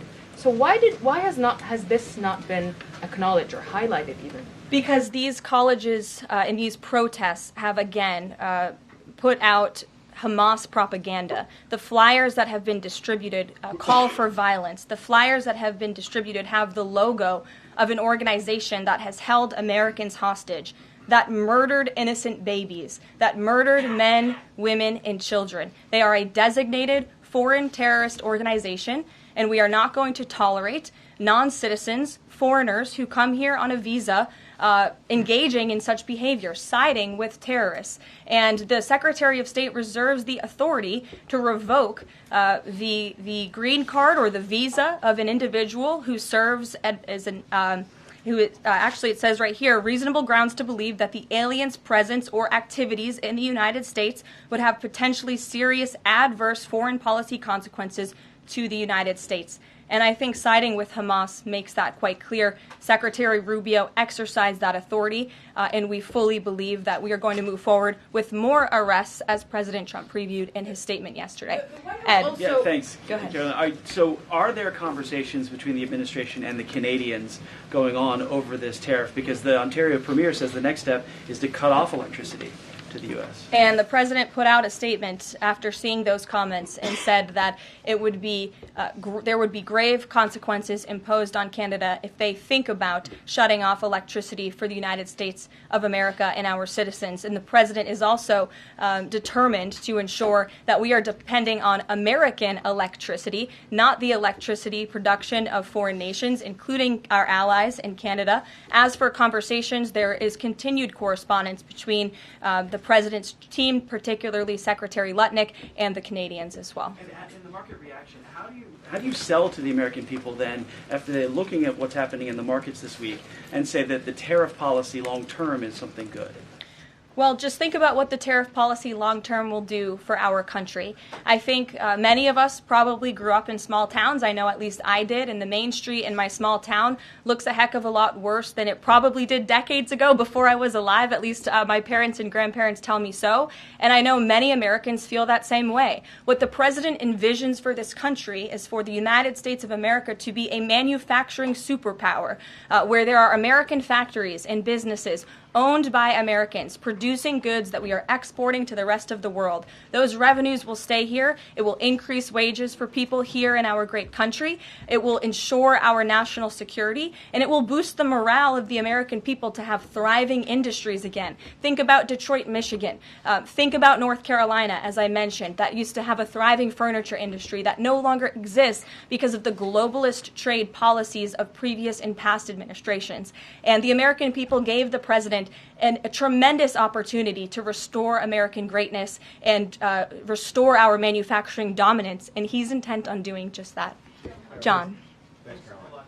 Two questions for you. First, on the CR, you put up on the screen the president's message to Republicans to support this continuing resolution. Is there outreach to Democrats? Because what we've seen since the beginning of the fiscal year is that in order to get a continuing resolution, you need bipartisan support and you need compromise. Well, right now, we are focused on House Republicans and on the House, because that's the first step, as you know, John. And so the president has engaged in correspondence with House Republicans, whipping votes and getting them to a yes, which I understand has been pretty successful this morning thus far. And so, again, the president is encouraging Republicans especially, but again, as I said, all members of Congress to vote to continue funding this government so we can continue the business of the American people, which elected President Trump to do. And then on financial markets, we've seen this decline yesterday. We see it today as well.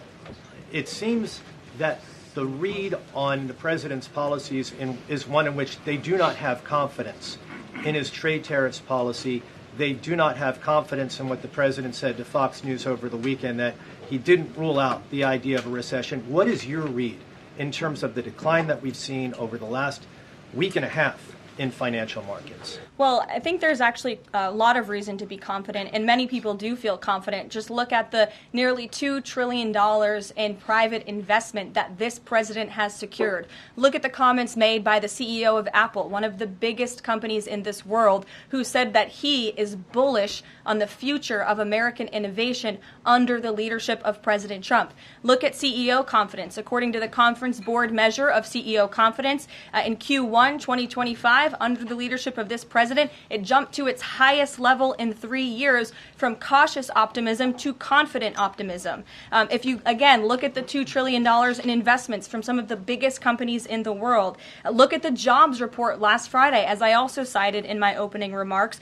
Fox Business reported that Trump sees a manufacturing boom in first full jobs report of his second term. Look at the auto jobs that have already poured back into America. We added 9,000 new auto jobs. Those are sticky jobs. Those are good paying jobs. That's 9,000 American families who will now be able to live the American dream because of the policies of this administration. You also look at small business optimism. The NFIB put out a report this morning.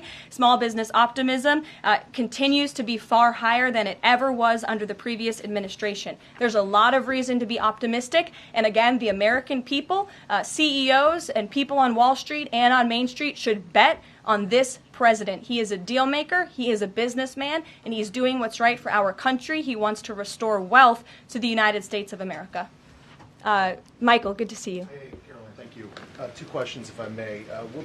Will the administration be providing any relief to states affected by the Ontario power tariff? Well, the president has made it very clear that Canada would be very wise not to shut off electricity for the American people, and we hope that that does not happen. As for what would happen if that does take place, I'll leave it to the president to make those decisions. Does President Trump share the Justice Department's concern over rising egg prices and possible collusion of big egg? Well, we definitely do share the concerns of the American people when it comes to the price of eggs. However, good news, the average cost of a dozen eggs is actually down since Secretary Rollins and President Trump announced their plan. It's down $1.85. So that's good news on the cost of eggs. And as we know, under the Biden administration, egg prices went up 22%. This is another example of an economic mess that President Trump inherited, and the Secretary of Agriculture and the President are focused on fixing it. Secretary Rollins put out a 4-point plan, to address this crisis, and she has been honest and realistic with the American people, as this administration always is. It will take about 3 to 6 months to get the egg supply back to where it should be, but she's focused, and this administration is focused on doing that every day. Karen. Thanks, Caroline. Just back on the markets, you said that what we're seeing this week right now on Wall Street is a snapshot of a moment in time. But does the president think he bears any responsibility for the turmoil in the stock market this week? Look, the president is unwavering in his commitment to restore American manufacturing and global dominance, and I think he doubled down on that this morning with his new statement and the tariffs that will be implemented tomorrow on steel and aluminum. And he has said recently he's not looking at the market. He said you can't really watch the stock market, but all of the gains since Election Day have been erased in the S&P 500. At what point, how far do stocks have to fall before the president considers it a factor and changes course? Again, as I just said, the president will look out for Wall Street and for Main Street, just like he did in his first term, and people on Wall Street and Main Street should bet on this president. He's doing what's right for this country. Nick, good to see you. Good to see you too. Thank you, Caroline. So, is the president prepared, like what we saw with Congressman Massey, to pressure other Republican lawmakers into supporting this continuing resolution? Well, he is very much, as I said, engaged in this process. He's been making calls to lawmakers on Capitol Hill, and I think his statements against Congressman Massey speak for themselves, and I will let the president put out any additional statements if he chooses to, but he fully expects all House Republicans to vote for this continuing resolution. And just to follow up, can we start to anticipate seeing more of the president weighing in on upcoming 2026 races like we saw this morning? I'm not sure about that. I'm not even sure if I'm allowed to speak about that from this podium. I would check in with our outside political team for guidance on future races and the president's involvement. Elena. Thank you. I wanted to ask about some comments Elon Musk made yesterday. He said that there is $500 to $700 billion in waste and fraud and entitlement spending. He called it, quote, the big one to eliminate. Earlier this month, he also referred to Social Security as a Ponzi scheme. Should Americans expect changes, big changes, to Social Security and Medicare? President Trump has been unequivocally clear on this. He is going to protect Social Security and Medicare benefits and Medicaid for hardworking Americans who paid into these entitlement programs and deserve those hard-earned benefits. And unfortunately, the mainstream media has taken Mr. Musk out of context. I saw a Bloomberg headline that our team actually worked on getting updated and fixed because it was so wrong, and it took Mr. Musk out of context. What he was specifically referring to cutting was the waste and the fraud and abuse that does exist in these programs. According to an IG report from the Social Security Administration, there's more than $70 billion of fraud in the Social Security program alone that we know of. And so the president will continue to protect these programs for hardworking Americans, and actually cutting the waste, fraud, and abuse out of these programs will protect it for hardworking Americans. Okay, respectfully, he said around $500 to $700 billion. There was no evidence to claim that, and also if that is the case, that would represent more than a third of what Social Security paid out last year, maybe 20% of Social Security and Medicare. Again, combined. if you read his full quote, he said, "We think," so it's an estimate based on what he's seen. He's not saying definitively. He's saying that's what Doge suspects and thinks. And that's exactly why Doge was created, to ensure that we are investigating the fraudulent spending, the wasteful abuse across our federal government. And I would remind everybody in this room that 77% of the American people support this effort by Elon Musk and Doge to identify such waste, fraud, and abuse. Caroline. Go ahead. Thanks, Caroline. You're welcome. If we could just step back for a second. When President Trump last addressed the BRT when he was on the campaign trail, his big push was on tax cuts. He's going there today as he's proposing tax hikes in the form of tariffs. And I'm curious for why he's prioritizing that over the tax cuts. He's actually not implementing tax hikes. Tariffs are a tax hike on foreign countries that, again, have been ripping us off. Tariffs are a tax cut for the American people. And the president is a staunch advocate of tax cuts. As you know, he campaigned on no taxes on tips, no taxes on overtime, no taxes on Social Security benefits. He is committed to all three of those things, and he expects Congress to pass them later this year. I'm sorry, have you ever paid a tariff? Because I have. That's they it. don't get charged on foreign companies. They get charged on the importers. And ultimately, when we have fair and balanced trade, which the American people have not seen in decades, as I said at the beginning, revenues will stay here, wages will go up, and our country will be made wealthy again. And I think it's insulting that you are trying to test my knowledge of economics and the decisions that this president has made. I'm now regret giving a question to the Associated Press. Mary, go ahead. Hey, Caroline. I have two, if that's okay. The first one was on Russia, Ukraine. I know Special Envoy Witkoff said yesterday that Zelensky apologized in his letter to Trump. Can you share any more about that letter and what else might be interesting from it that we don't know? Yes, the president did reference that letter, as you're saying, in his joint address to Congress. And I do have an update. As you know, Secretary of State Rubio and our National Security Advisor Mike Waltz have been negotiating with the Ukrainians today in Saudi. They will be providing a full readout of that meeting very soon. But I can assure you and everybody here and the American people that the news we've received from that meeting throughout the day and the president has been briefed on is positive. This meeting has been productive. I will let Secretary of State Rubio and our National Security Advisor speak to the specifics of what has taken place today when they are ready to do so when the meeting concludes. Lindsay, go ahead.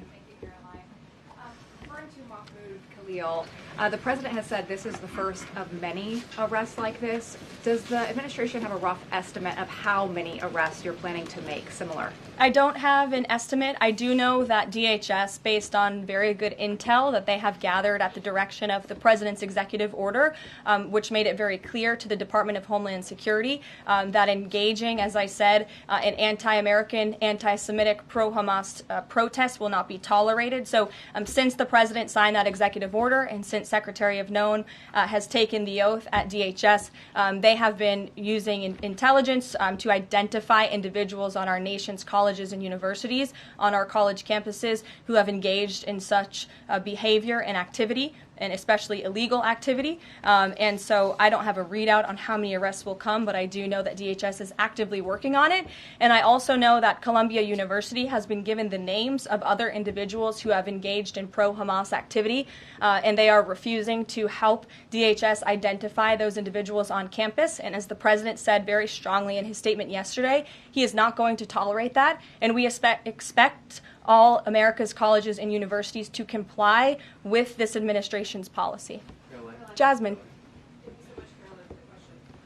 On Canada, after all of these threats to increase tariffs or turn off electricity, I wonder, does this administration still consider Canada to be a close ally of the United States?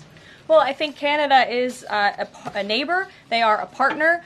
They have always been an ally. Perhaps they are becoming a competitor now. But as the president also laid out in his Truth Social post today, he believes that Canadians would benefit greatly from becoming the 51st state of the United States of America. And I actually looked into some of the research about the cost of living in Canada, and the cost of living is much higher than it is here in the United States of America. The average cost of a home in Canada is much higher.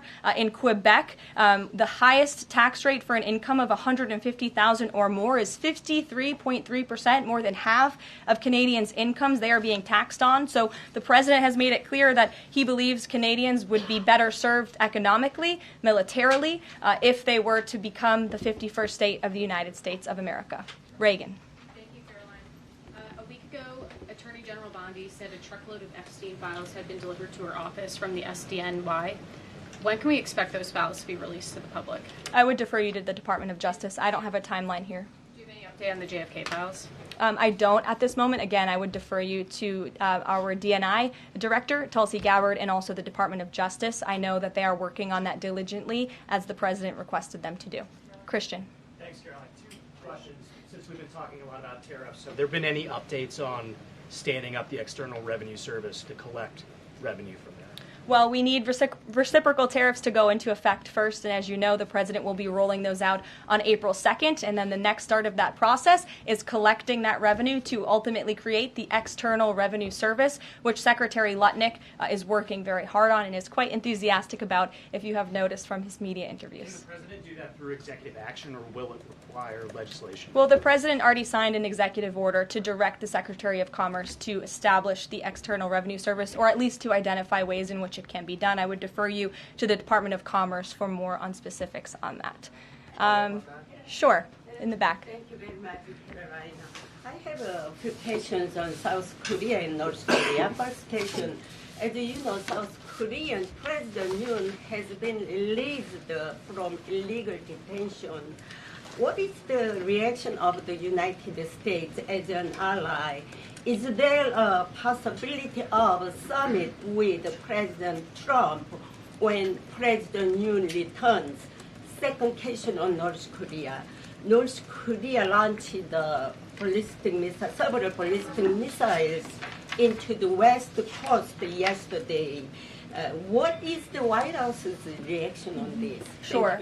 Yes, I'll start with your question on North Korea. We condemn these actions, and we call on North Korea to stop their unlawful and destabilizing actions. As for South Korea, the U.S. and Republic of Korea's alliance is ironclad, and the Trump administration remains in close contact with our South Korean counterparts as we work together to promote a free and open Indo-Pacific. Sure.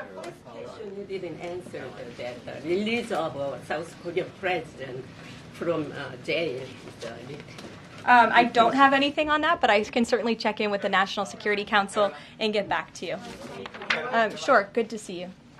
Press Secretary, many are concerned about the validity of President Biden's official actions and also his pardons of the possible criminal actions of individuals such as his family members and Liz Cheney, as information is emerging that many of his official actions were auto-signed, possibly even the pardons, and without his knowledge or consent. Does the White House have any information available currently that Biden was actually the one that approved and signed those pardons? And second question, will the DOJ investigate whether President Biden's cognitive decline allowed unelected staff to push through radical policy and pardons without his knowing approval?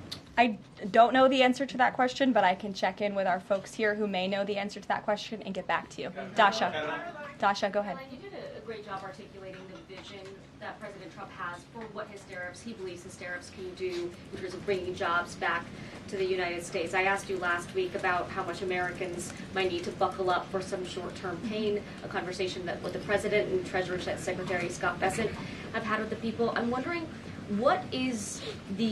how high is the pain threshold for President Trump and for this White House as you watch some of the turbulence in the stock markets, as you field concerns from businesses and potentially see some of those approval ratings drop in the short term? How much is he willing to stomach that, and will he stay committed to his vision for tariffs even as all of this comes up? Well, the president has been working hard every single day to alleviate the pain that was inflicted by the previous administration through massive deregulation, through drill baby drill, as we like to call it, unleashing the might of our energy industry, which we know will ultimately drive down costs for consumers here at home. And again, as I mentioned, the president is intent on signing tax cuts for the American people to put more money back into their pockets, which will ultimately unlock consumer confidence. And again, I'll reiterate the president's words in layman's terms as he does best. The president wants the American people to have so much more money in their pockets, they don't know what to do with it. That's the goal of this administration,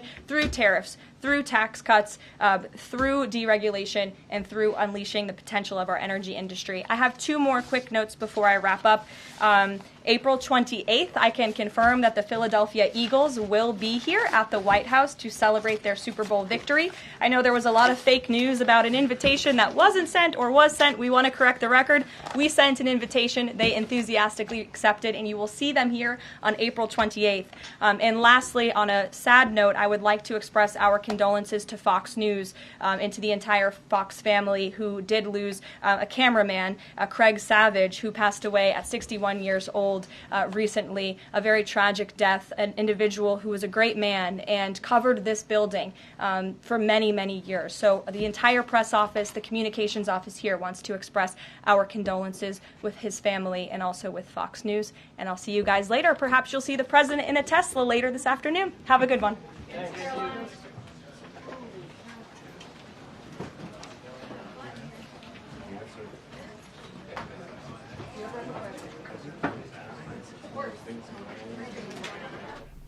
All right, so watching live there from the press briefing today, is Tuesday, March 11th. Of course, Karoline Leavitt ending the press conference talking about this Tesla that's going to be purchased by the president, or at least he's going to look at the car. I wonder which model he'll actually go for. So, Matthew, what are you thinking, model-wise and color-wise? Well, let's go with the Cybertruck straight up. No, I don't know. I don't know. Let's go with the Model S is pretty cool. Yeah, that's great stuff. Maybe navy blue or red would be kind of cool. So we're going to see later today. That's kind of awesome. That he's going to purchase that. And again, people are wondering, okay, wait, why is he buying a Tesla? So if you're not staying with like everything in the news in the past couple of days, a lot of people, protesters, whatever, throwing bricks through windows at Tesla dealerships, also taking the tires off of Teslas around at parking lots. So there's a lot of junk going on, hate against Elon. But Elon is doing great for our country when it comes to freedom of speech on X, and of course with Doge. And he's going to be, I guess, working with NASA to help get those astronauts down, right? No, it's an extraordinary thing. As President Trump has said, I don't know how Elon has so much time to do all of these things, but you think about even Sharon Stone, she was waving her Tesla goodbye.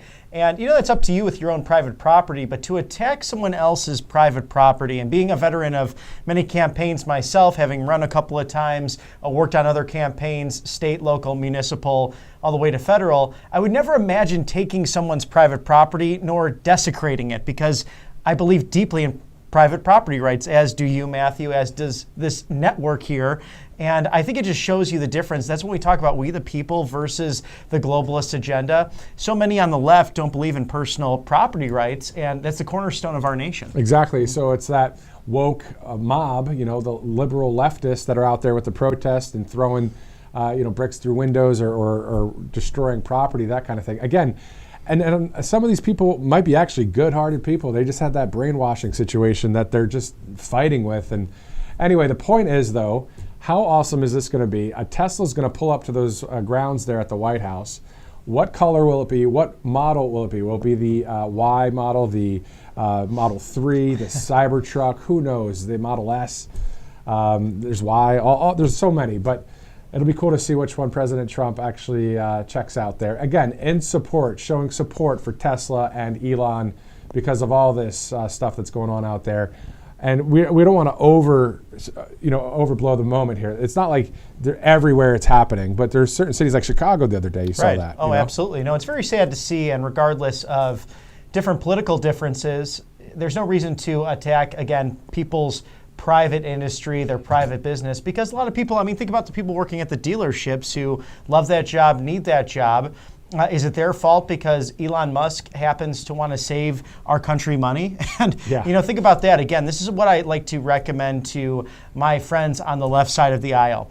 If you really are against President Trump and Elon Musk, think about this. These gentlemen are doing these jobs for virtually no money. They're putting themselves on the line. Again, they were much popular back during the Apprentice days, back during the beginning of Tesla, when everyone loved them until they stood up and said, we need to go a better direction for the country. So that's a sign of bravery and courage that you just don't see from people anymore, especially people that are, very successful. And I love Elon Musk's story. He's a guy who came over to North America, started in Canada, ended up making his way down to the University of Pennsylvania, where President Trump went, the Wharton School, and really forged a way to make it on his own. It's truly the American dream.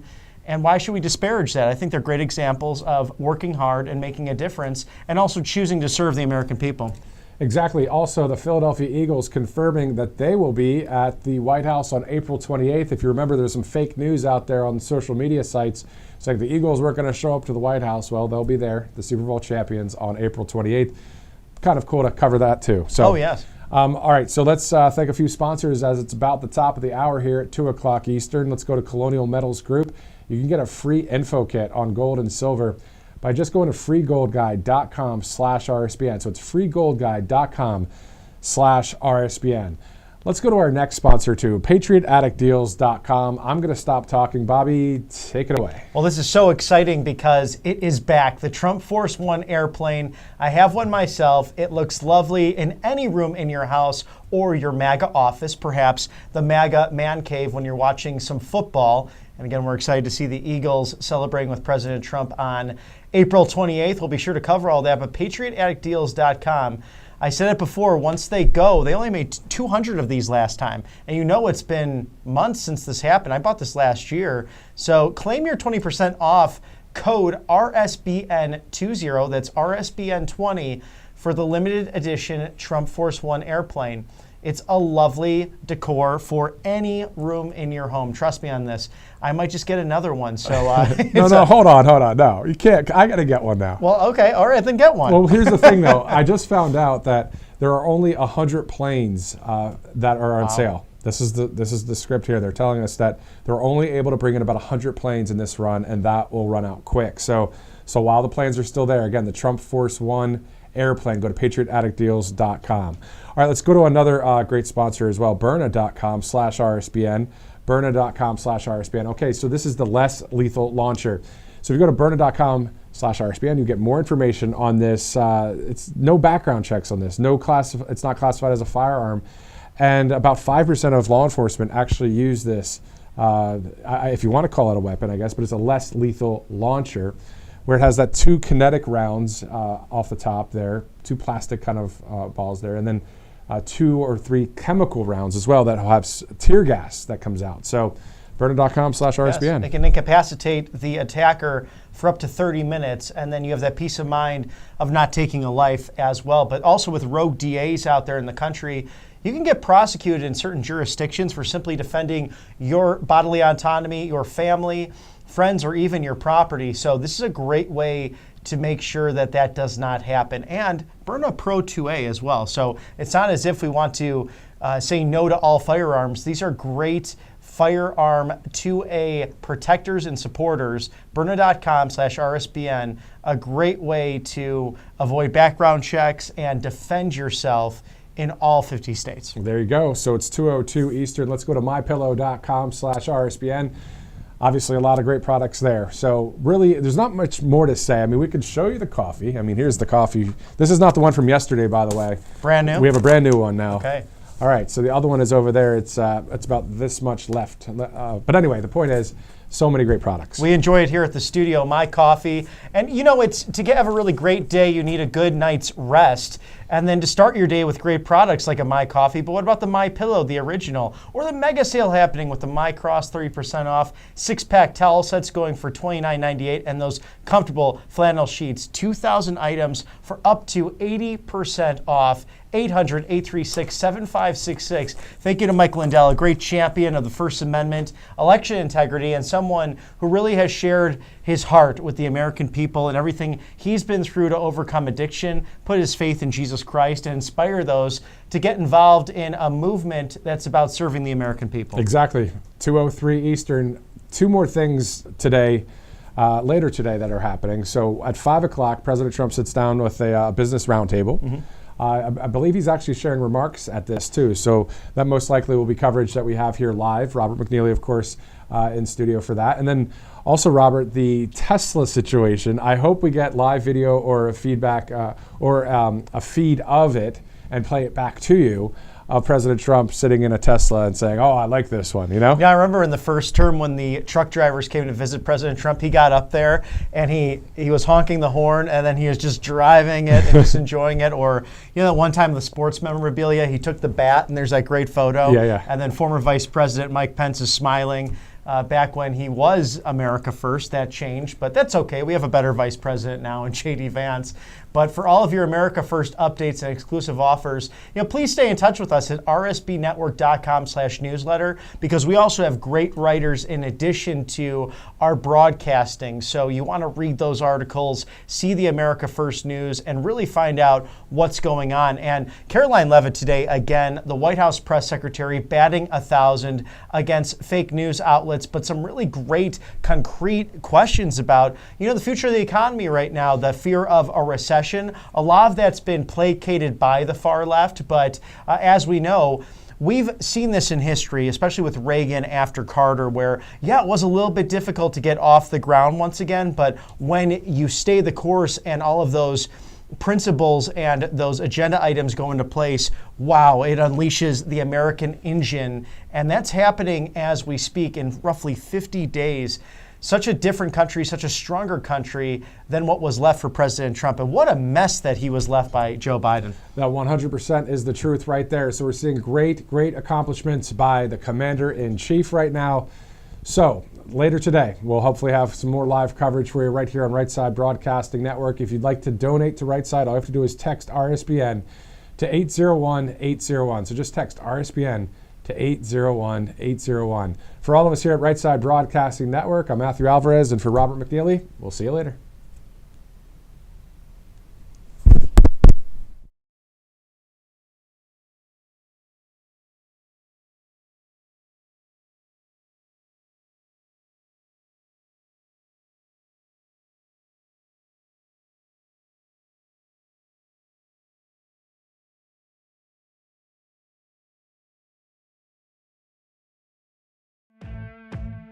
Welcome to Right Side Broadcasting Network, your trusted conservative news outlet. At RSBN, we deliver the truth when the mainstream media falls short. Since 2015, we've proudly broadcasted every single one of President Trump's iconic MAGA rallies, bringing you the excitement and energy live before anyone else. By watching RSBN, you get an unfiltered front row view of the action on the ground. We interview the crowds to give a voice to millions of Americans just like you. We show you President Trump's speeches in their entirety, free from interruptions and censorship. We cover the stories that matter to you with the integrity and passion you deserve. Thank you for choosing RSBN as your home for America First news. Together, we stand strong, united, and informed. So join us and be part of the right side of history. I'm excited to announce that we're having our first ever mega sale on overstock clearance and brand new products.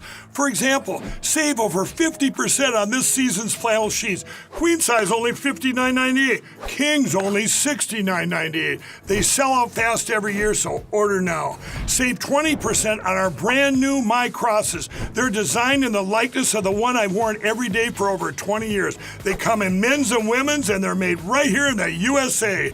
Get our 2025 six-piece My Towel sets for only $29.98. Our initial quantities are extremely low, so get them now before they go. And our best-selling standard My Pillows, just $14.98. So go to mypillow.com or call the number on your screen. Use this promo code to take advantage of our first ever mega sale. But wait, remember that $75 free shipping rule? Well, that ship is sailed, because right now, every order ships absolutely free. Families across the nation have arrived at a heartbreaking crossroad to surrender their beloved animals at alarming rates due to inflation and soaring costs of living. There are so many overcrowded shelters. So many dogs need a home, but it's all of us working together to solve this crisis. This fight requires both doers and dollars. Join us at Big Dog Ranch Rescue. Please sign up today. Hey y'all, it's Silk from the Diamond and Silk Chit Chat live show. Look, don't forget to check me out right here on RSBN Network. Be sure to watch the show on Right Side Broadcasting Network, and I want you to support Right Side Broadcasting Network. Yes, it's imperative that you do so, okay? I look to see y'all soon. Bye-bye.